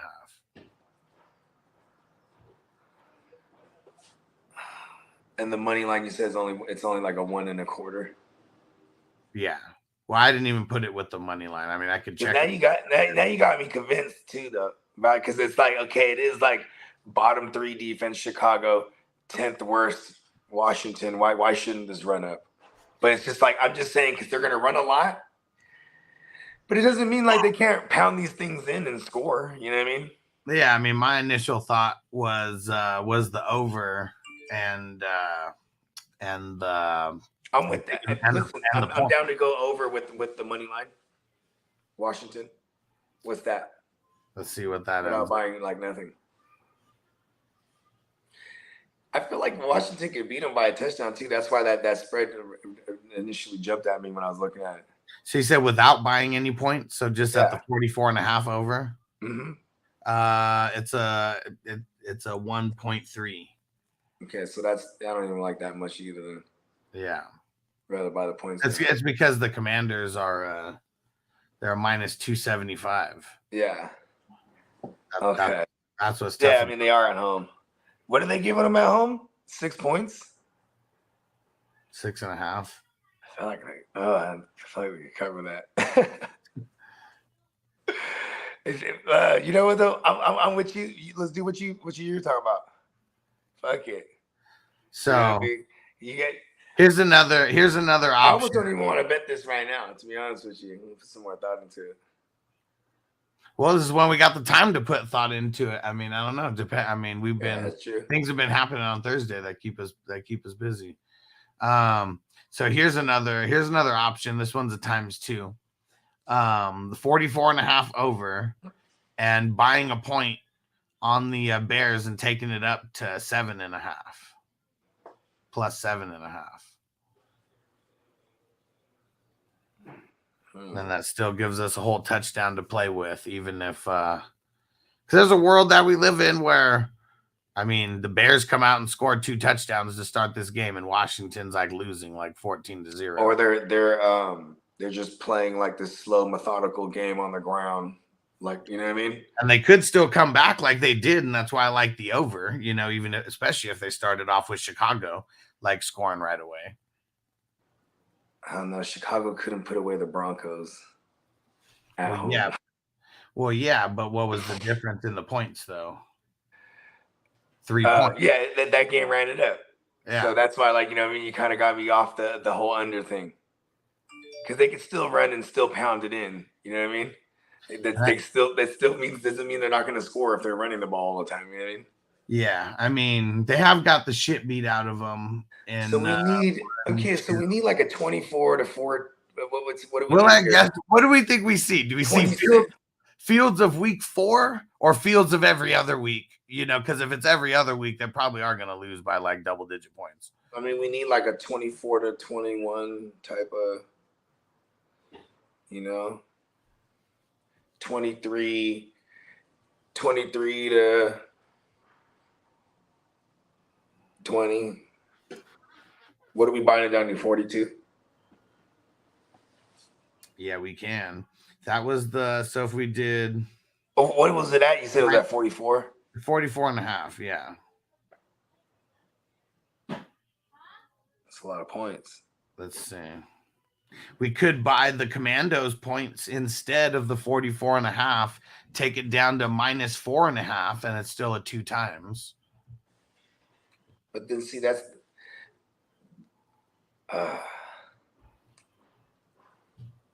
I get nervous. I mean, it's still a touchdown. That's the thing. I'm getting, yeah. So it's all the same. It's kind of the same to me. You know what I mean? Yeah. I'm getting nervous about the backdoor cover.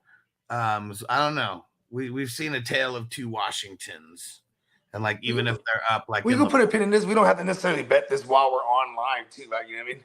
I can hit you. You know what I mean?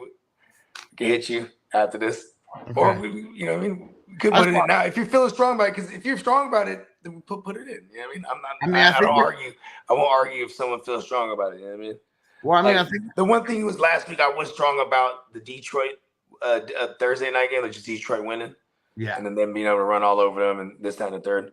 So like I do like Washington. That's just the one thing that I want to stay on. So if I'll die on that hill tonight. Yeah, and I think Washington wins this game. It's really just how many points do they win this game by? Because Washington's trying to be in this thing for real. Yeah. You know what I mean? Like they're sitting at 500 right now. Yeah. All right, we'll put a pin in this. I just don't want to miss this game. Yeah. All right. For sure. Oh, we're not gonna miss this one. And we keep missing all the prime time games. Yeah. Yeah. Especially in some of these, we'd be hitting. So I don't want to miss out on us hitting, even if it's for a × 2 or whatever. I'm trying to think what I want to do on this bravado. So here's what sucks. We can't parlay any multiple players on a Thursday night game because we only got one game. We can do individual props though. I'm not tripping. Yeah, here goes the props. Scary Terry 4.5. Over.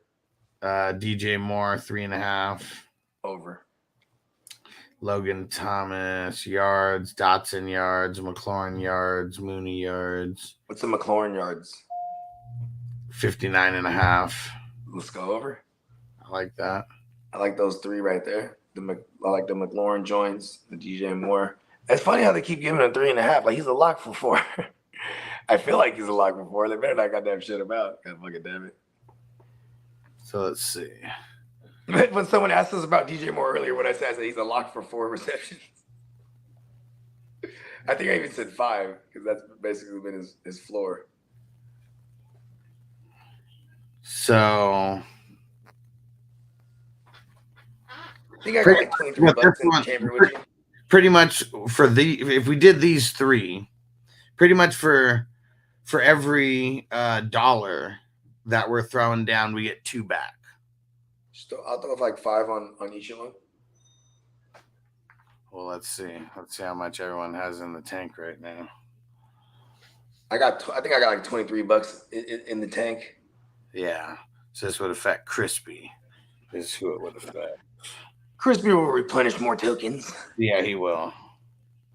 I mean, because you know what's funny is we should have been doing more of this just to build little, you know what I mean? Little by little and shit. Just so we never have to come out of pocket and just have fun.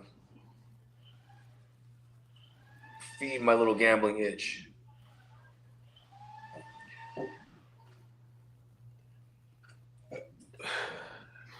All right, so let's see. Let's see what this ends up being. You know what? I'm gonna cook some rice while we do this. So it looks like for every 5, it's 375 coming back. Because we can't parlay any of them. Yeah, it's all good. Do it. Okay. So let's see. So what is that? So that's 25. It's because these are all favorable things, so I'm not expecting to. What am I looking for? Oh, yeah.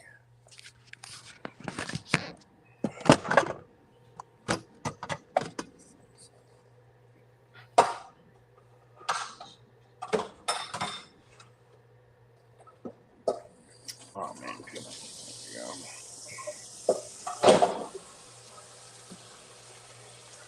go. All right.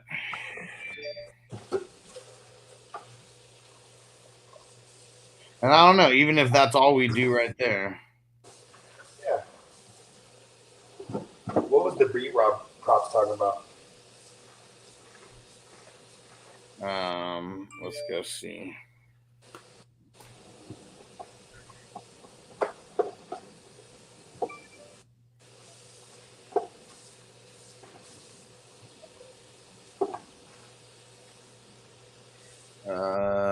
For B-Rob,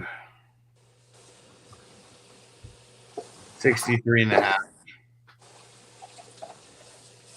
like I want to take that over, but like, you know, what's crazy is like if there is something to this over for real, you know what I mean?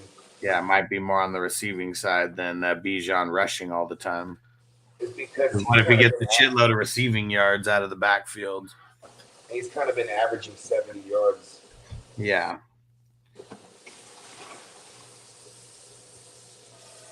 All right. So we good on that? We'll get all those in. And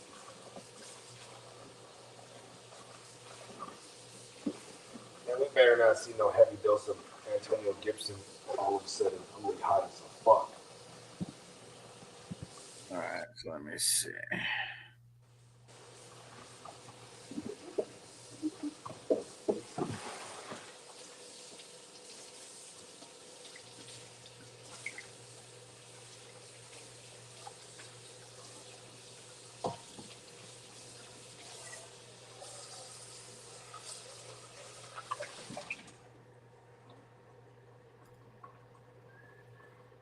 Yeah, so it's pretty much 375 coming back off of each 5. I'm locking it in.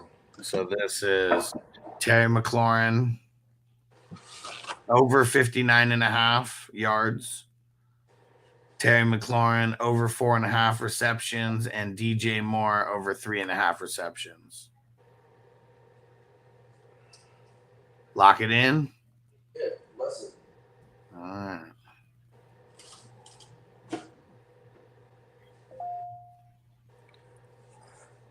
Washington better not lose this fucking game with pieces of shit. You know, that's part for the course. I had to talk shit to my pick.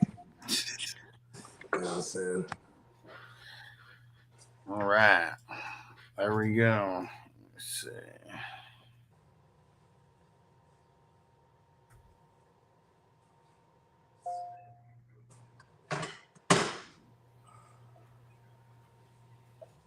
Man, that's crazy. I didn't realize. Man, you're fucking right, bro. All them Thursdays went over. They don't break the street, son of a bitches. And that, I mean, really, and I mean, I guess that Lions Chiefs one was so high just in week 1 that, like, I don't know, we hadn't even seen anything, so everyone was just wanting for it to go over either way. All right, let's see. We got a couple other questions, and we're gonna get up out of here. It's 10 o'clock on the West Coast. Emil said Amon-Ra not practicing for the 2nd straight day. Thought he was limited yesterday when I checked. Let's go double check. Nope, guess Amon-Ra didn't practice yesterday. Abdomen for him. Have to make some moves. Brad said, not sure. I traded A.J. Brown for Cup, Brian Robinson Jr., and Flowers a week ago. Feel like I won. I don't know. I think I would have rather had A.J. Brown. Yeah. What up, kidda? What up, kidda? And Bake said, let's go Sentinels. Your Washington Sentinels. Man, now I'm really feeling this Washington pick. I ain't gonna lie. And Falco. C-Boy said, should I start DJ Moore today? Yes. Over who, though? But yes. Yeah, I'd start DJ Moore than Beckham. Hell yeah. And Tina said, remember when betting the overs that no one wants to watch a boring game? Vegas knows that. Yeah, for sure. Two that could run.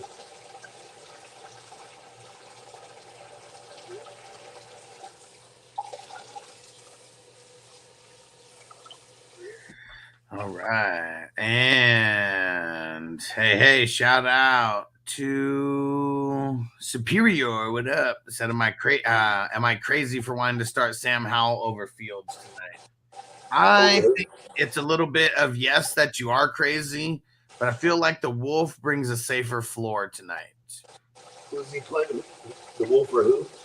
Or Fields. Got both options for tonight. Because Fields hasn't been running like that. Fields hasn't been running. That's the big thing with him. But I know Washington can give up yards on the ground. They gave up some rushing touchdowns to Josh Allen, or they gave up a rushing touchdown, right? Gave up rushing touchdown to Josh Dobbs week 1. You know what I mean? Yeah. When you're an aggressive front like Ron Rivera is, I mean, that's how you diffuse it, right? You run at that shit. The mobile QB, you know what I mean? Yeah. Yeah, and Superior said they aren't calling any design runs for Fields. Yeah, exactly. The sheer defense is Chicago. Yeah, definitely. All right. And Tino said Billy Walters, winners pick the unders, fans pick the overs. Is that all props included, or just the over under on the game? I mean, that's why. I mean, we were already on the over for the game. We just didn't bet it. He said they should do an episode on Billy Walters. For real, dude's book is legendary in sports betting. No one has won more money betting NFL than Billy Walters. Vegas uses his bets to move lines. Oh, man.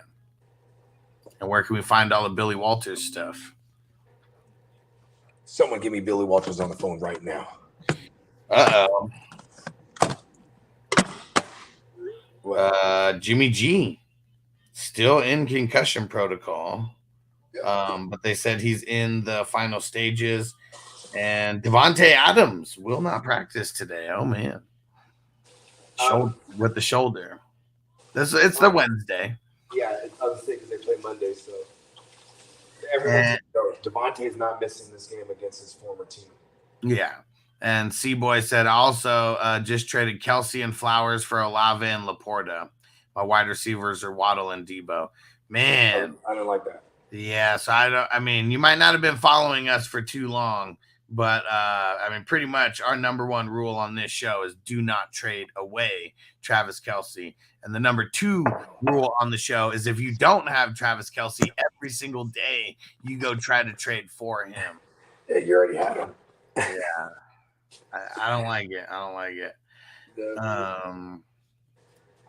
He said, and Superior said it's for sure sketchy play either way, but Sam just seems more safe. Yeah, for sure. I'm with that. All right, let's see. Is this Billy Walters? Is that? Oh, I know who he is, bro. Barbara Walters' grandson. But is this Billy Walters? Yeah, but is this him? Isn't him with the bets though, is it? No, I want to know, where can we find his bets? If he's that legendary, his bets got to be out there somewhere, even if it's a teaser pick of the week or something. And Young Star just traded Tyler Boyd. He was on my bench and Goddard for Ingram. So Boyd and Goddard for Ingram. I like it. I mean, kind of a bad time to trade away Tyler Boyd if you need someone, to help your wide receiver core. But Ingram over Goddard, significant upgrade at the tight end spot.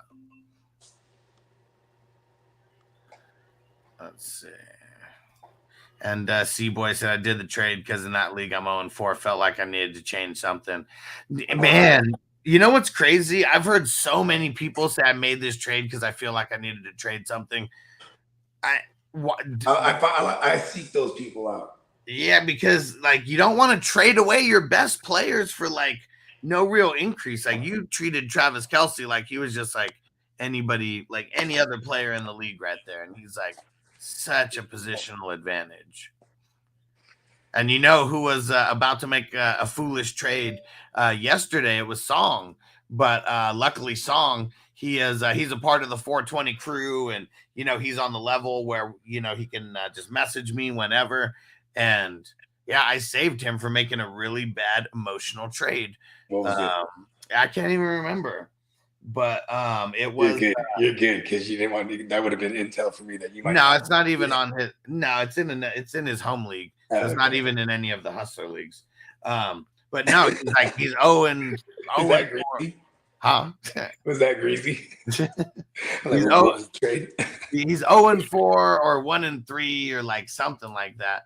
And whoever he was about to move, it was like his clear cut best wide receiver on the team, and he was about to be getting 2 like whatever players or whatever. It was like a 2 for 2, and like, but he's sending away 2 of his best players for like 2 hot commodities, like just right now. And that was his reasoning. I felt like I just needed to change something. Don't trade because you feel like you need to change something. Like, please don't do that.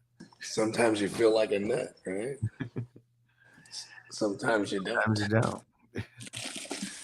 And I always say he doesn't really give out the picks. You have to be a part of his group. And it's so elite, invite only. Okay. Well, so then I'm not elite. How does his bet move lines if nobody knows his bet? You know, are you Bob Walters? Huh? Yes. If that's your real name, Billy Walters? Mm-hmm. I don't know. Phil Mickelson, 25 Shout out to that guy. Billy Walters got it all figured out.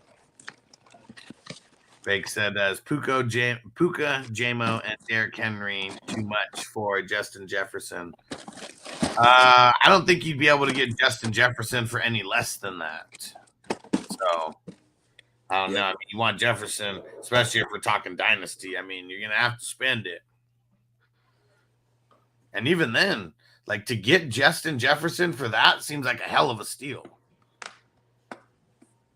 Puka's the man, though. Make COD great again. Would you trade away Bijan, Pickens for Lamb and A-Chain?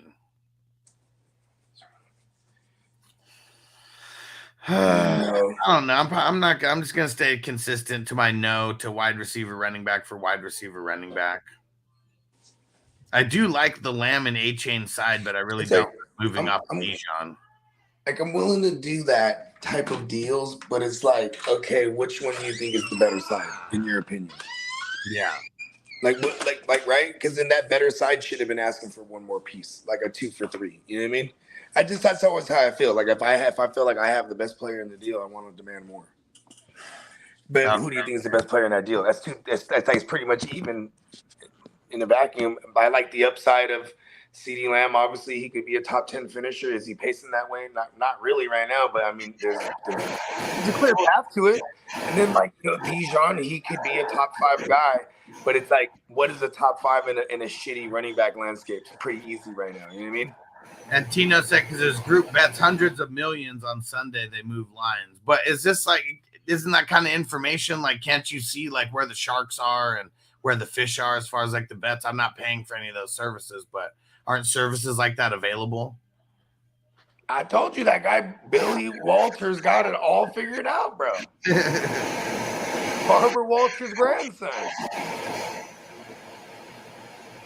You know, if I was, you know, a lot of people that I know that gamble for real, like, 'cause what we're doing is not real gambling.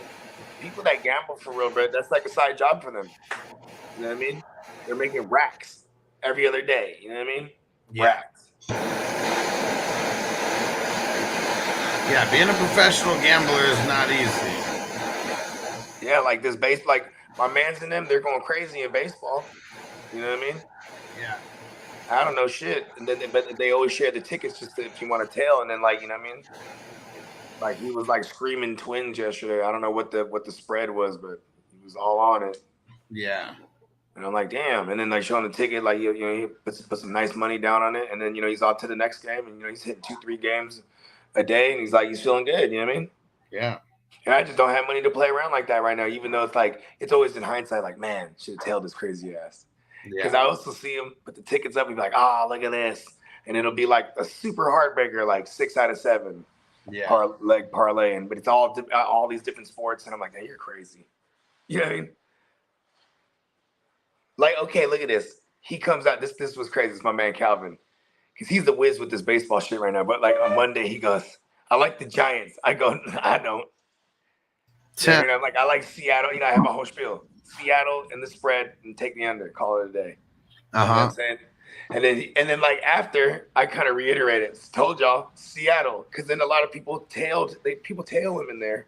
So they tailed him in the Giants. Like, that's a terrible pick. And I said, just because the money line pays more, don't let the odds blind you. Be like, the better pay odds. Be like, oh yeah, I like the Giants. Why? Because they will pay more. I want the likelihood. You know what I mean? That's money. That's like, would you sell JJ for Diggs and Puka? I wouldn't. One more. Is that crazy? I'll even give a little more. JJ is already Diggs and Puka mixed into one player. Yeah, and then what I would do is like, see, that's the thing too, is that still it is a come up theoretically. It's just that the only reason why I would ask for more is because I can make the argument that Cup's going to come back and water down Puka. See, the part that you don't need to put in there is that, what are you watering them down from, like double digits to like maybe, lower double digits? You know what I mean? Maybe 9, 10 targets on average. And where I mean he's two players in one. Yeah. Because he's always scoring like Diggs. Like he's always. And then like I would want one more piece, and then I'll even throw in a piece, and it'll be the good old 2 for 3. And the piece I'll be throwing in will be massively lower than, because the JJ compensates for it. You know what I mean? It just you dress it up. Yeah, and Tino says he had so he has a group because casinos no longer take his bet. So what he does is bet for other people, and he takes a cut. Yeah, I mean, exactly. It's been going on forever. Yeah, I mean, that's like the two. They probably pay like a monthly or a yearly fee, and then they probably pay him, whatever percentage which they will always pay because they want the dub. Getting paid to tell people what to do. That's fucking awesome. I told you Billy Walters got it all figured out. Yeah, it's funny because I bet you, like, in the gambling world, everyone's like, what, you don't know Billy Walters? Oh. And Kid has said, nah, Puka and Diggs right now will earn you on average 60 points where JJ only get you 35. Yeah, and what if Diggs is like, I don't know, his prime is a year or two away. It's Dynasty, and he's talking to Hustler. Oh, it's Dynasty? So, yeah. Right, Bakes. Every other trade that he was talking about was Dynasty up until now. So unless that one's different. Because, yeah, redraft, I would do that. But Dynasty. Oh, no. He even said it there. Yeah, would you sell Diggs and Puka in Dynasty? Yeah, of course it is. I don't want to sell JJ. I'm not coming off the #1 fantasy commodity. And Brian said, would you trade away McLaurin for Gibbs? No way. RBs or Aaron Jones, James Conner, Herbert. No way. I don't want to do that. I want McLaurin. Gustavo said JT is back. Well, he's back at practice. Shout out to Gus, man. Let's see. And we're going to get ready to get up out of here. Let's see. Tino said, what about OBJ and Van Jefferson stat during the big cup here? No idea. I mean, Van Jefferson that year had like 600 or 700 yards, I think it was, to like 60 catches. Like Van Jefferson actually was quietly noisy that year. Bake said, I'm going to make an offer. He said he won't sell JJ, but everyone has a price. Yeah, I mean, you just have to be annoying enough to keep trying, What league is that? I have no idea. You just got to keep I think it might be the 10. I think that was one he was trying to make moves in before. Just keep going. Just keep sending them. All right. And nice. Peacock said Stroud will be on Pat McAfee today. Tight. Nice. I'll wait until after they cut the clip and go watch it. I'm about to go watch it right after this. Yeah, let's get up out of here. Make sure you guys go subscribe to the audio version of the podcast, Fantasy Football Hustler and Silver Screen Breakdowns. So every week we record on Friday for the Silver Screen Breakdowns, and then all the audio versions come out in the shorter spurts throughout the week on Monday, Wednesday, and Friday. And then every Friday is when we restart the whole process, and it's Freddy versus Jason. Halloween season is going down. And we'll be back for FNT, 1 o'clock West Coast time.